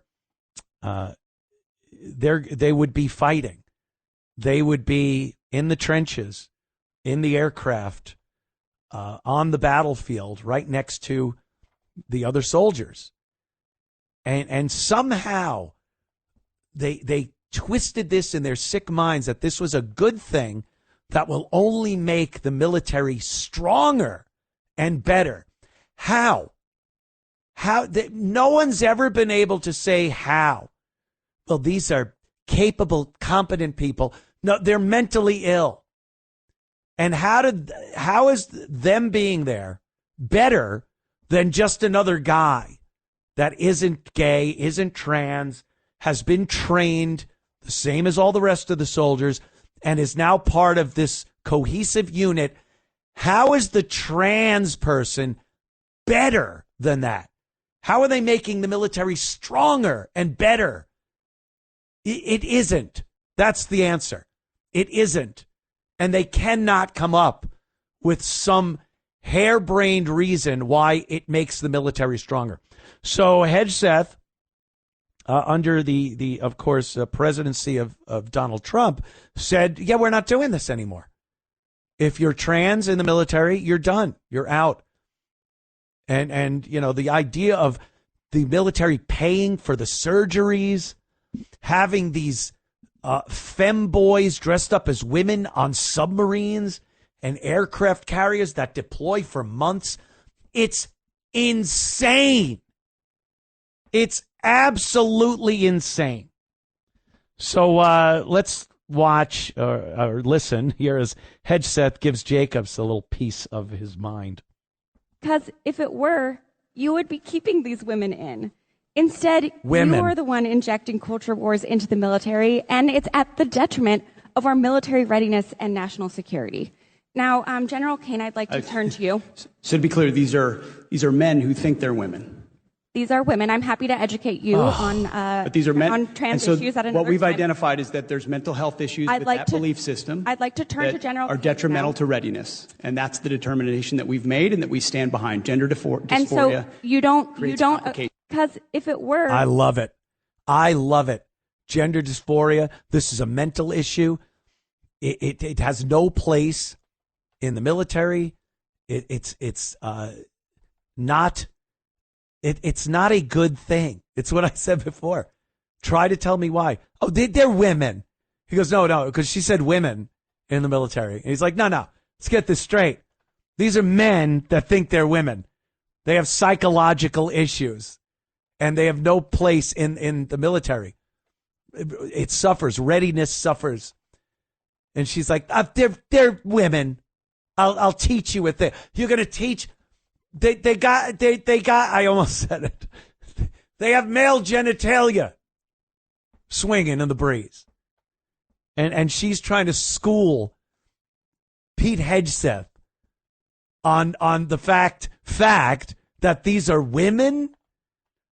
I think we're way overdue on getting rid of that whole bunch of garbage. They're not. They are men. And they have no place in our military. Oh, my God. It's laughable. It's Klinger. It's Klinger all over again. We laughed at Klinger. Back in a minute. It's the Anthony Cumia Show on the Red Apple Podcast Network. It's the Anthony Cumia Show on the Red Apple Podcast Network. The Anthony Cumia Show. Yes, sir. I was just watching a clip of Trump golfing. He's 79 years old. He's smashing that ball. Just smashing it. And then they were some of the usual suspects on social media were all mad that Kai Trump, his granddaughter, she posted a video of her in the White House. I guess they have a little golf simulator in there. And for some reason, that was a problem. For some reason, that was a problem. It was some, the entitlement. Oh, in the White House, the people's house shouldn't be used for this. Well, should she have brought in some cocaine? Would that have been a little better for the people that appreciated the Biden years? A little coke in there instead of wholesome golf. A little wholesome golf practice. Trump's family's awesome. They try so hard. If there was any real juicy scandal, or even if it was something small, don't you think they'd have been all over that? They're just well-behaved kids and grandkids, and it's refreshing to see. But, talk to the wrong person. It's the worst. Terrible. They're white supremacists. They're Nazis. Their grandfather, Kai's grandfather, is a Nazi. I don't know. I don't think we've ever been more divided, more far apart in our thoughts and ideology than we are at this second. And by the way, tomorrow it'll be even worse. Thank you. Hope you feel good. Hope I'm making everyone feel great about everything. Well, this woman should. This woman should make you feel good. She's been rearing her ugly head also. Hillary Clinton, of course. I believe she was Clown of the Week last week. But she's been out and about doing The View and all those shows. And this is an interesting take she has. She says we need to stop demonizing each other. This is what the left does. This is what the Democrats do. They get out, especially after the tragedy we saw with Charlie Kirk and just all the violence that the left just can't seem to hold back. They love it. They demonize, and then they lash out in some violent act. And Hillary, like the rest of them, of course, says we need to stop demonizing each other. And then it's got to be a second later, starts demonizing half the country. It's classic Hillary Rodham Clinton. Let's listen. We have got to stop demonizing each other. Exactly. Yeah. Now, I think most of that right now in our country's history is coming, from the right, coming from people who want to dominate. They want their point of view. Slavery from history. That doesn't make it go away. We have got to stop with the finger pointing and the scapegoating. She just pointed her finger. We got to stop demonizing. It's the right, the ones that are doing the demonizing. And by the way, yeah, she's pointing her finger at the right. And then we just got to stop the finger pointing. Oh, God. Speaking of God, thank you for having us dodge that bullet. The first bullet, the Hillary Rodham Clinton presidency bullet. Because if you're anything like me, I was freaking out back in 2016, working its way up to the election and then election night. Oh, like everyone else, I'd fallen for the propaganda and absolutely was convinced Hillary was going to be the president and Trump was just going to be an also-ran. And, thank you, God. Thank you for saving us from that. Imagine. Oh, God. And she'd have gotten 8 years. She'd have gotten 8 years. Oh, oof, oof. Oh, it gives me goosebumps. Ooh, here's another Hillary. This is, she's, quite frankly, she's projecting what she has done and what the Dems have done. And she's trying to project that onto Trump and the Republicans. But as she's speaking, listen to what she's saying. It paints a perfect picture of what she was doing along with the Democrats in weaponizing the judicial system and everything that they were doing, trying to get rid of Donald Trump. Listen to this. I view it as very dangerous. It is right out of the authoritarian playbook, Willie. I mean, this is, this is point 4 of the authoritarian playbook. Silence your opponents. Cripple the media that doesn't give you the slavish attention and agreement that you desire. Use the power of the government to go after corporations and individuals. I thought, Jimmy Kimmel did an excellent job last night in, being very emotional, actually, about that moment for him and how he felt misunderstood. And he certainly didn't want to hurt anyone's feelings. But on the other hand, standing up for free speech. I've said a million times, I mean, good Lord, the things that have been said about me, the lies that have been propagated. If I had only known, I could call up the FCC chair and say, take this person off the air. get that person out of my sight. Off with his head. Yeah. I'm just looking at Joe. What? Yeah. What? I've done No, nothing but... Please, the projection there is unparalleled. Oh, yeah. What did he do? The judicial system, going after his enemies, shutting down people's ability to voice dissent. Oh, sure. The media. Donald Trump was banned from Twitter. That was a lefty running Twitter, and the government, the Biden administration, had instructed YouTube to remove people's accounts. Not just get rid of the videos that talked about COVID and talked about the election fraud, stealing the election in 2020. No. It had nothing to do with that, right? That just happened. That's exactly what they did. YouTube was instructed by the Biden administration to get rid of accounts that talked about COVID and talked about the election. And later we find out that both of those had at least a lot of questions to ask about the election and COVID, that very reputable doctors that were saying the vaccine wasn't the answer, that things like ivermectin may be a good alternative to treating COVID. All those people gone, wiped off social media, Twitter and YouTube, two biggest platforms, and Facebook and Instagram, but two biggest platforms. And who was doing that? The Democrats, the Biden administration.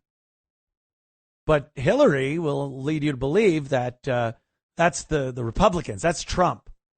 That's part of the playbook, the tyrannical dictator playbook.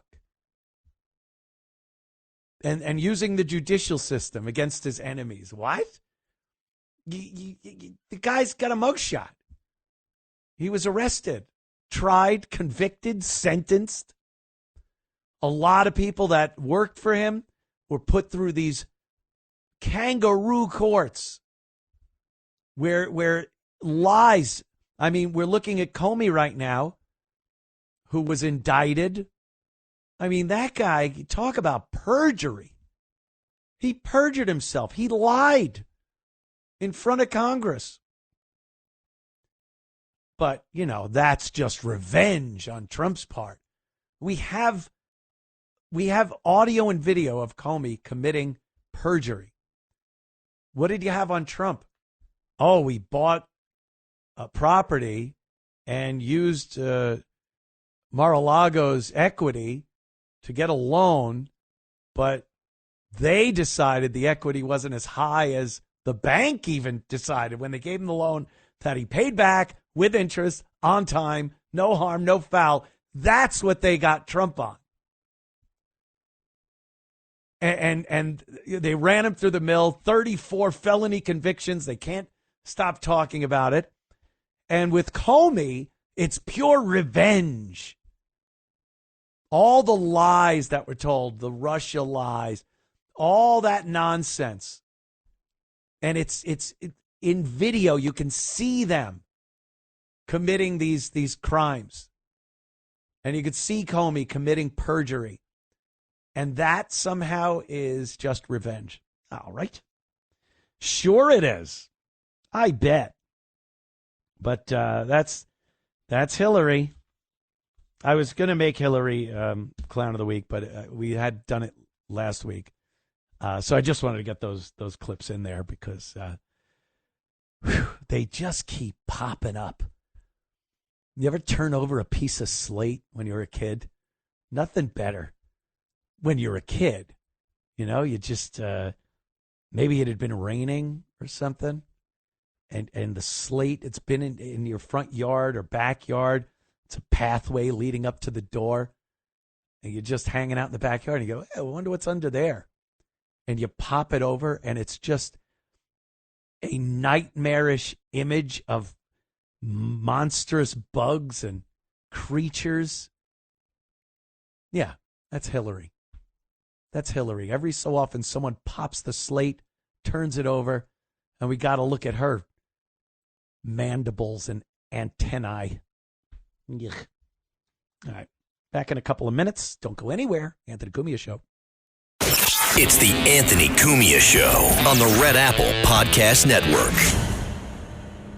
It's the Anthony Cumia Show on the Red Apple Podcast Network. The Anthony Cumia Show. Indeedy do.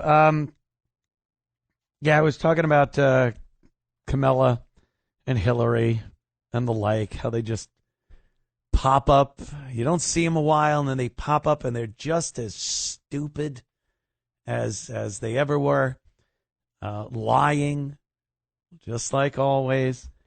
And this is J.D. Vance talking about Kamala. Kamala, like I said, we played a few clips of her earlier in the show. She's been out and about promoting a book, and just more lies, more of that nonsensical babble, drunken babble that she does. We all have a light.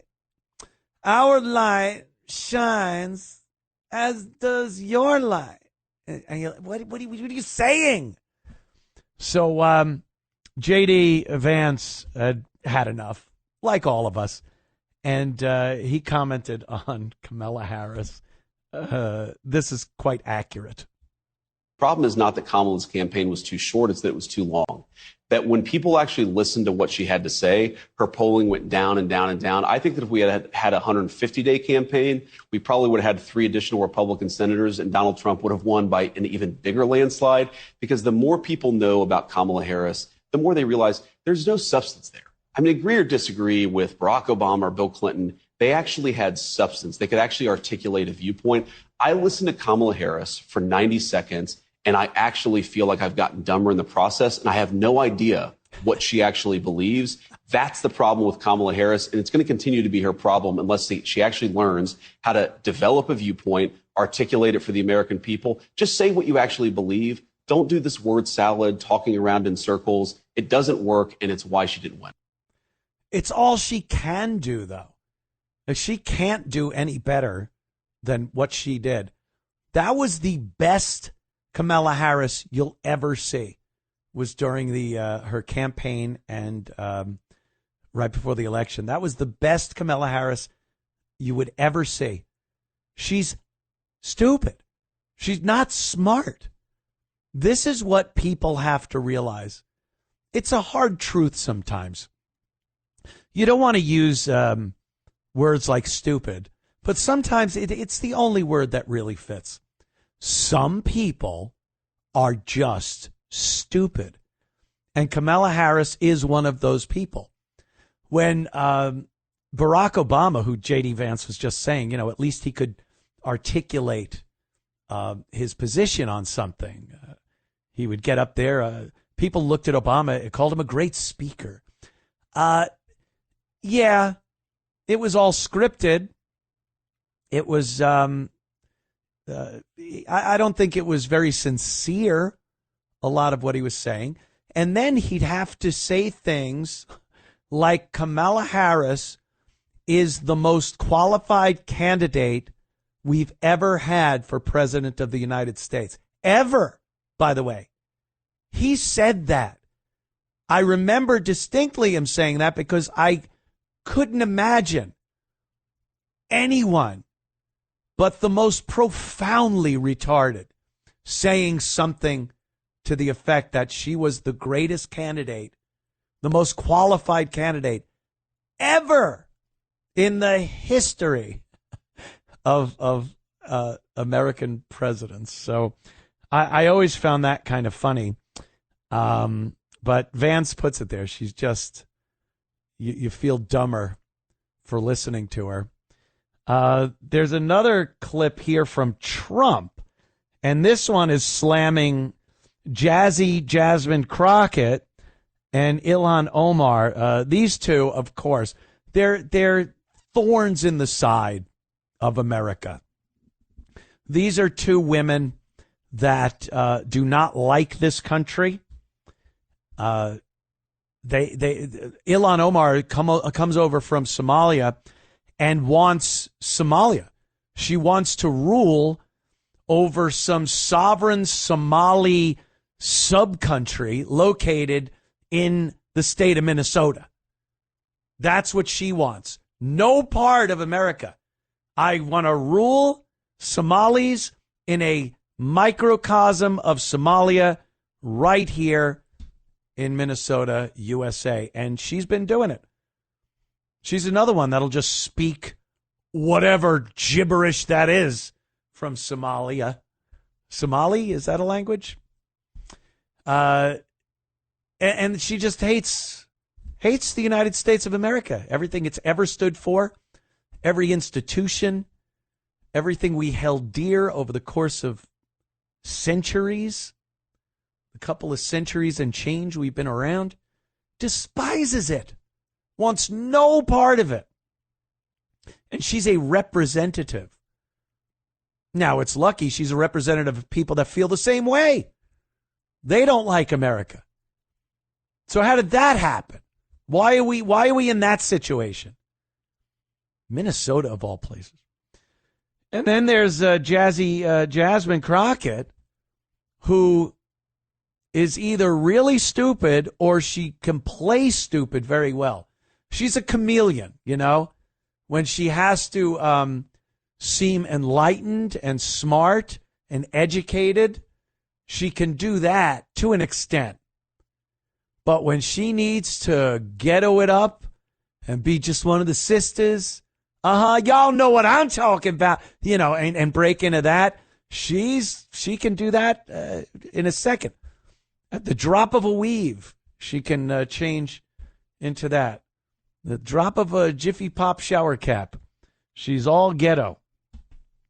And, you know, I've featured both of them over the time I've been here. So I don't think we need anything new from them. But Trump in the Oval Office, and this is why you best appreciate Donald Trump now, because this is it, folks. You are not seeing this again. You just will not see a president like this. You don't like him? Good.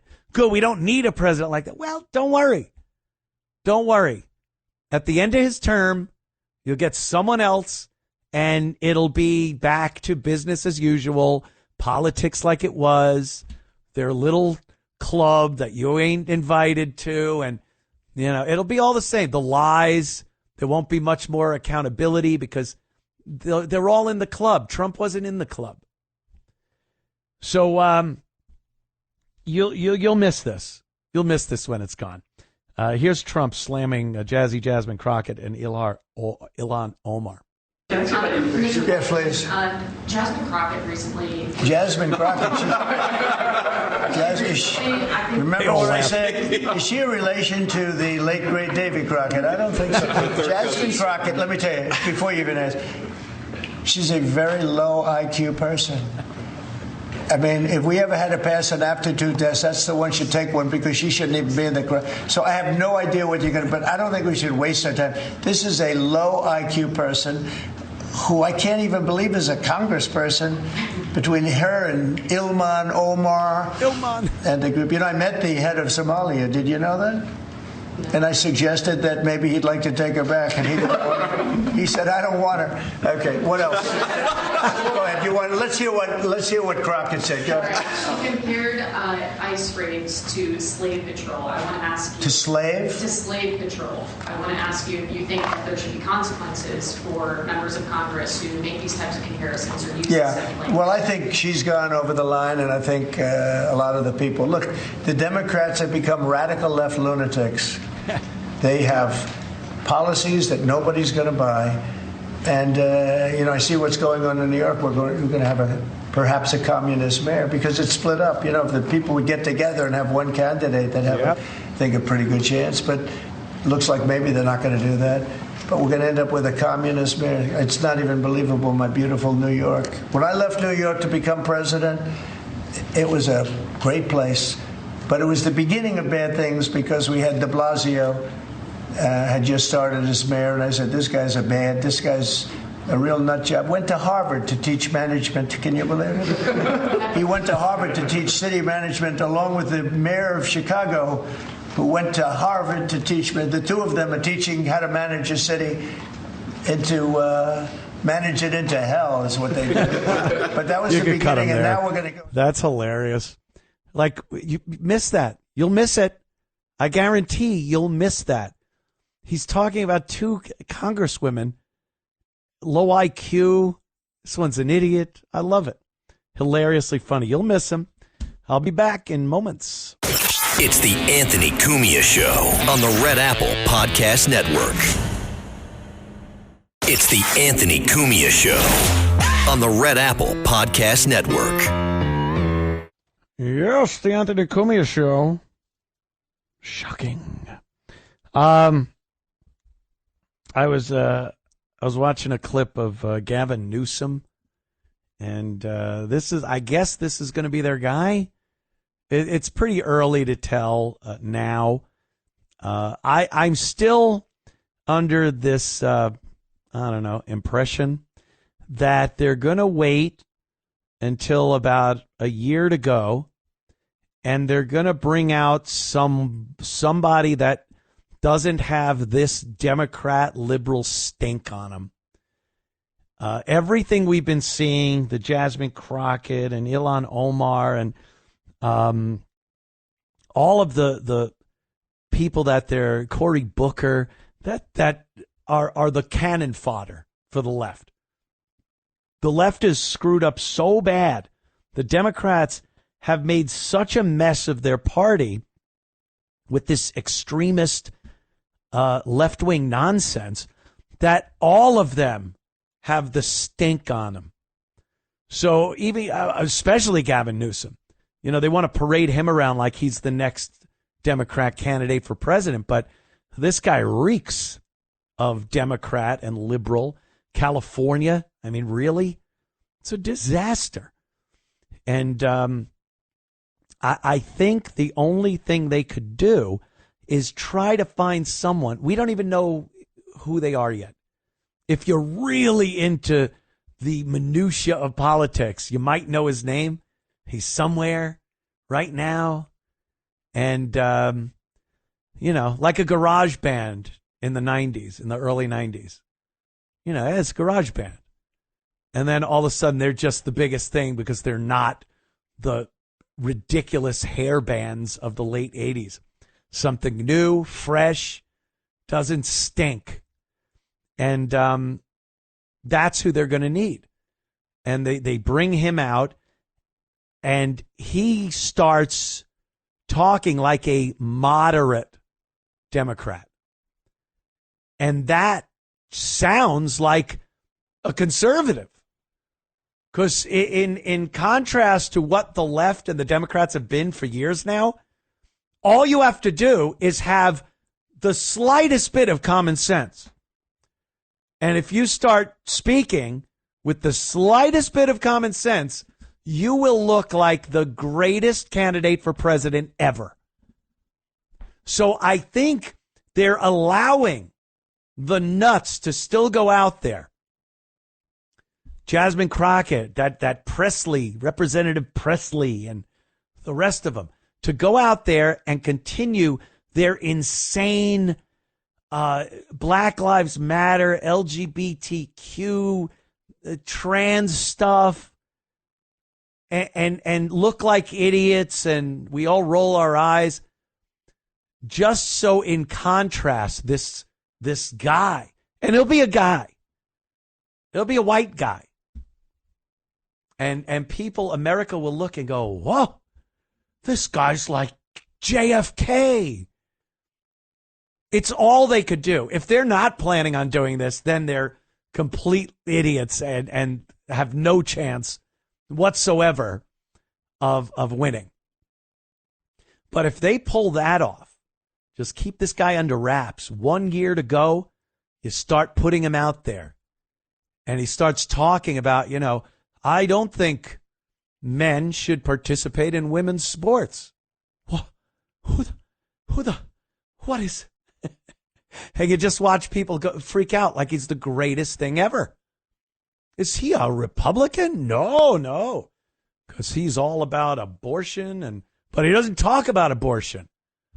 He just says a woman, should have the right to this, that. He doesn't make a big issue of abortion. His issues are the economy. He talks about the border. I think, a secure border is imperative, very necessary to the sovereign nation. And what? And then he throws out a few little liberal things, like old school liberal stuff. He will be the greatest thing to the Democrats. But they're so entrenched. They own every bit of this nonsense, this horrible, disgusting, chopping off kids' healthy breasts, drugging them. They own it. There's no way any politician with that stench on them is going to walk up in 2 years and go, I'm running. Aren't you the one that you're all for men in girls' locker rooms? Yeah. So good luck. It's the only plan. They should take my advice. Take my advice. Let's go to, I think you got to click that continue thing on my phone thing back there at HQ. At the, there it is, operations. Yeah, right.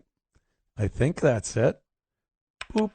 There we go. Joaquin, Pennsylvania. What's up, man? Good evening, Anthony. How you doing? I got a song in mind for you. How about Alice Cooper, No More Mr. Nice Guy? I love it. It's appropriate.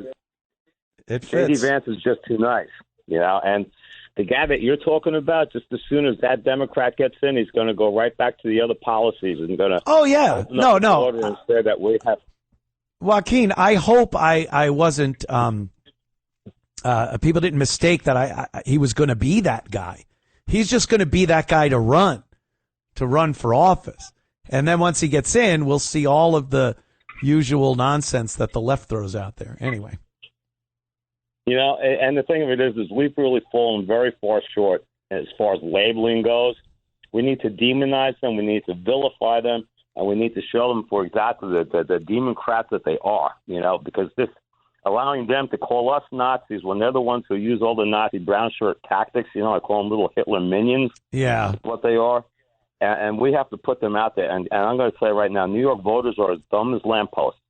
Because if they are going to elect this guy, Mamdani in, this is just ridiculous. And to say that Cuomo is any kind of an alternative to him, he's the one who gave you the no bail and all these other anti-police policies. Yeah, no, my whole take on that is you don't deserve to have Curtis leave this election.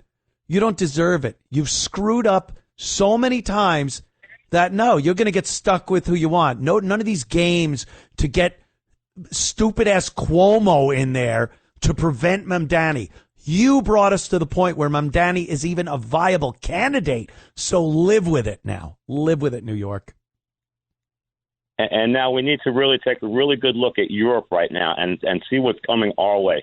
I was, yesterday or last night, I watched a video on X of a English judge, UK judge, sentencing some poor guy to jail for 2 years. He could have gone for 7 just because he posted he didn't want his tax money going to support, Muslim migrants in his country. Yeah. And this judge sitting there with his wig, his judge's wig on and everything, and talking so high and mighty.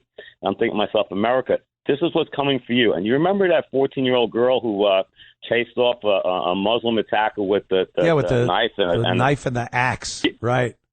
Did you see the video of them arresting her? No, did they arrest her? Yeah, there was a whole big thing where they had a whole procession, or whatever. Their cops went and they arrested this girl, and they're basically marching her down the street. Jeez. Yeah, they're lost, man. The UK, although, I spoke with Gavin McInnes. He was over in the UK for that big rally they had. And he said it was inspiring. And, for all the bad we hear coming out of the UK, it kind of felt like there are a lot of people there that are sick and tired of it. Like here, you know, up until a year ago, it looked really grim. There was no light at the end of the tunnel. And now we see, you know, it's great to see the ICE agents starting to kick people and get them out of the way. And it's great to see people confronting the LGBTQ supporters and saying that that men don't belong in women's sports. And they're very vocal about it. I think what you said earlier, Joaquin, about we need to be demonize these people more and be more like they are. I don't even think we have to go that far. Our problem has been we've been way too tolerant. All we have to do is stop being tolerant. We don't have to be proactively evil. We just have to stop putting up with this nonsense that we've looked at and smiled and turned our heads and went, oh, God. Like, start speaking up about it. Disagree. Say no. Say go screw. I'm not going to address you by they, them, or zim. I'm not playing along with your dopey games. And I will do whatever I can to make sure men aren't playing in women's sports or ending up in girls' junior high locker rooms. This is what they want, and we got to put our foot down and say, nope, ain't happening anymore. But, you know, the other problem, too, is in Europe, you know, they've basically criminalized and locked up almost all the Donald Trump, you know, mega like Europe Great Again candidates. They've criminalized them all. Marie Le Pen, I guess, in France. Yeah. Sentenced to 5 years or something like that. I mean, there's a whole list of these. Well, they tried. They tried to do it here, man. In Italy, she's very impressive that she managed to finally get into office there because she's pretty strong. You know. Yeah, she's pretty cool. And also, Susan was talking about the charter schools. I don't think the average person really understands charter schools. I mean, to the average working person, you know, that's worried about paycheck to paycheck, you know, it is enough for them to get their kids on the bus to go to school every day. You know what I'm saying? Exactly. The ease of the public school system. Yeah, most people wouldn't even know what charter school is. Yep. Thank you, Joaquin. Appreciate the call, my friend. Always good to hear from Joaquin. There was something else here. Oh, I didn't even get to Gavin Newsom. He's afraid that there won't be an election in 2028. And this is, again, more of this dog whistle, more of this trying to influence weak-minded, lonely, drugged-up young people that might hear something like this and go, oh, my God, my democracy. They're telling me this is an existential threat to democracy. It's Donald Trump. That's the problem. He's not going to leave office. He's not even going to leave. He's a dictator. And what does that kind of start to manifest in a weak, impressionable, mentally ill mind? I could be the hero. I could get rid of this guy, and I will get the attention and accolades. I will have saved the country. This is what they're doing. This is that MK Ultra 2025 that I was talking about. Listen to Gavin Newsom here, if you can. It sounds like he was gargling with lock washers. Check out Gavin Newsom. I fear that we will not have in 2028. I really mean that. In the core of my soul, unless we wake up to the code red, what's happening in this country, and we wake up soberly to how serious this moment is. Serious. Serious. Code red. Democracy. I don't think he'll leave the presidency. No election in 2028. How the hell do you even say something like that? The guy was president. He was president for 4 years. As per the Constitution, he left the office of president at noon on Inauguration Day for Joe Biden. What indicators are there that he's going to pull something so insanely unconstitutional? And here's why. They're just trying to, again, influence the moronic masses. because they know he's just going to leave office. I don't think Gavin Newsom really thinks Donald Trump isn't going to leave office when his term is up.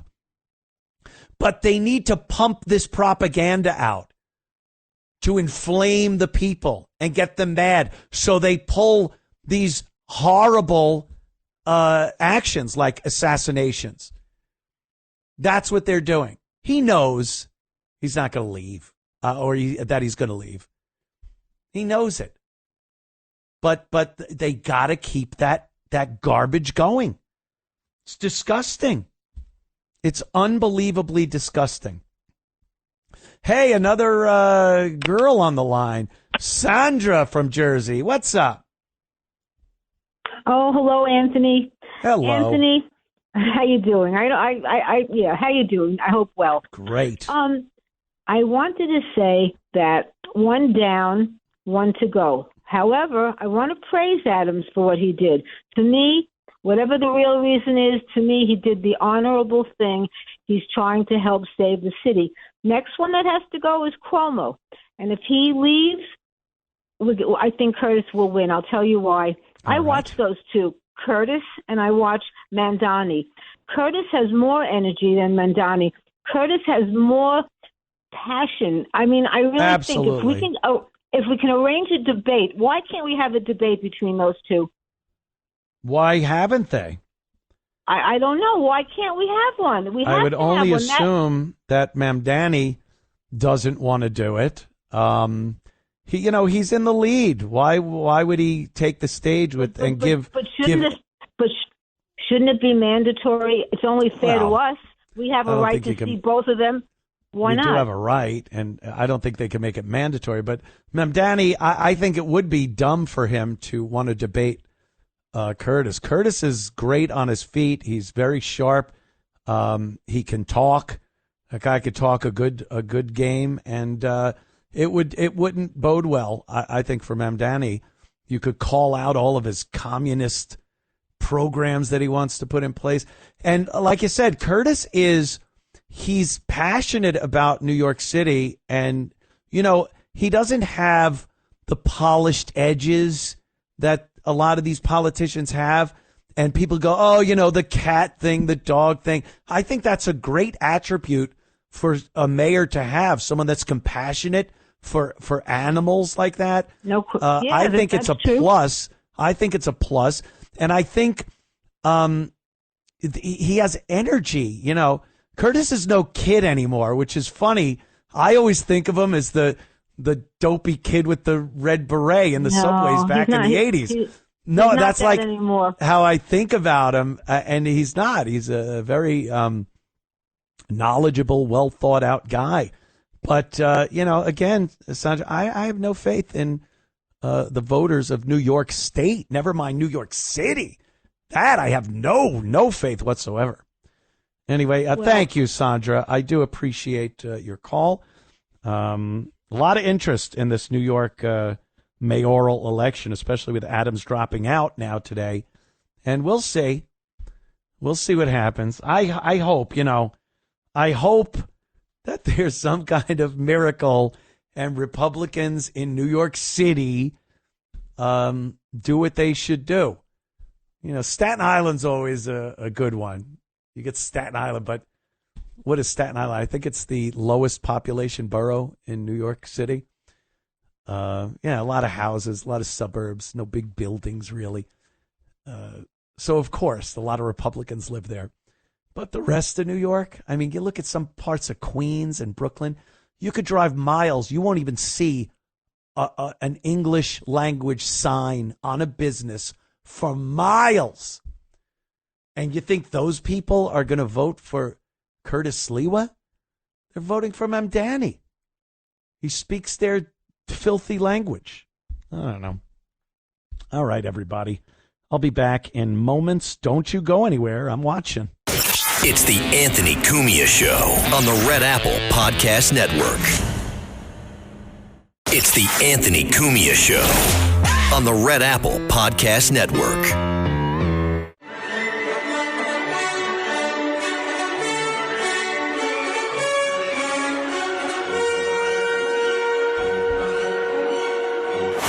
stamping out free speech. It's the Anthony Cumia Show. The Anthony Cumia Show. Thank you so much for popping in and listening, participating with the show. Do appreciate that. Couple of more things to get to. There's one is, I talk about this all the time, how Hollywood is just insane. They're evil, an evil cabal. They're a club. They keep to themselves with their dirty, filthy organizations. They're just they're not America, that's for sure. And they just prove time and time again how crazy they are a lot of times through their own children. They raise kids that end up drug-addled, trans, a lot of trans. I've talked about that before too. How one celebrity, they're not even married. They just adopt kids and then they become trans. The odds are absolute zero. There's no way this could happen, but there they are. Hey, I got 4 trans kids. What are the odds? The odds are, they say that's impossible. But the latest was, the UN was in session over there in New York. And who is it? Jennifer Garner and Ben Affleck's daughter got up in front of the UN to give a little speech. And she gets up there. I guess she's 19. COVID started when she was 14 years old. She goes up to the podium at the UN last week, and she's wearing a mask. And her speech was about how we all still need to wear masks. Kids especially. If kids get COVID, they'll get it over and over again. They'll get long COVID. All these things we heard over the course of COVID. But she insists that everyone mask up. Not again. Mask up still. She's been wearing a mask for 5 years. That's how insane the Hollywood mindset is. They're degenerates. They have more trans kids than is humanly possible, and they put out kids that are mental. Imagine for 5 years you wake up and you put that mask on your face and walk out of the house and you're living your life under that mask. The damage that did to a lot of kids that were in school, never saw the bottom half of their classmates' faces for a year or two. And, the parents weren't like, hey, why don't you just cool it with the mask? Not only were they not saying that, they were like, hey, go to the UN. Get in front of the world and let them know you've been wearing a mask for 5 years. That's Hollywood. Hollywood. The other thing I wanted to get to really quickly is Burlington. It used to be Burlington Coat Factory. Now it's just Burlington. It's a store. You buy things there. And they're now using facial recognition to get into the store. They'll take a picture of you. There's a big television screen. You walk in, something that looks like a chute they put cattle through. And there's an electric gate at the end of it. And you have to look into the camera. It takes your picture. Your picture pops up on the big TV screen. And I guess if you're approved, if you haven't been a shoplifter, the gate opens and you walk in. And I saw a couple of videos of people just so angry at this. This is terrible. Burlington, how dare you? Do you know this is America? Yup. It certainly is America. It's America 2025, where businesses have been forced to take up extraordinary means to keep their inventory from being stolen. Just not just one little shoplifter coming in, taking one thing. Armfuls of your merchandise. 2, 3, 5 people at a clip piling merchandise into their arms. Tens of thousands of dollars. Sometimes, depending on the place, I think a Louis Vuitton got robbed a couple of weeks ago. Over $1 million. And they're just walking in, grabbing stuff and running out. And it doesn't seem anyone wants to do anything about it. They don't have security guards in the place. They're not allowed to stop them when they go to leave the store with the merchandise. And if you are brave enough to try to take a picture of them or their car, they'll throttle you. They get out and beat you up or worse. So, using technology to try something to keep my merchandise. And that's a problem. I've seen other videos where everything in a CVS is locked up behind plexiglass. We've all seen this. I hope you don't live in a neighborhood where that's happening. But, we've seen it before. And people bitch and complain. Why is everything locked up? Why we got to call people over to unlock the... Well, because they're being robbed blind. And then when something does happen where the store finally goes, we're being robbed blind every day. Our staff can't walk to their cars without being robbed or assaulted. So we're closing down the location. And then some poor old lady, they get her on the news going, I don't know where I'm getting my prescriptions from. They shut down the store. And then everyone starts crying. And it's got to be fixed. It's got to be fixed. Maybe one day. All right, kids. Thank you for tuning in. We do appreciate it. Anthony Cumia Show. Check me out on X, Anthony Cumia on X. And we'll see you back here next week. Adieu. Thanks for listening to The Anthony Cumia Show. You can hear The Anthony Cumia Show Sunday nights at 8. If you like the podcast, share it with your friends and listen anytime at WABCRadio.com and download the WABC Radio app. Hit that subscribe button on all major podcast platforms. Plus, follow WABC on social on Instagram, TikTok, Facebook, and X. See you next time for a new episode so you never have to wonder. What the heck is going on here? Homeowners, when was the last time you checked on your home title? That's the legal record proving that you own your home. If your answer's never, then this is for you. Scammers, they're stealing titles and the equity in your home. That's their target. That's why I partnered with Home Title Lock, so you could find out today if you're already a victim. Use my promo code Anthony at HomeTitleLock.com, and you'll get a free title history report. Plus, you'll get a free trial of their $1 million triple lock protection.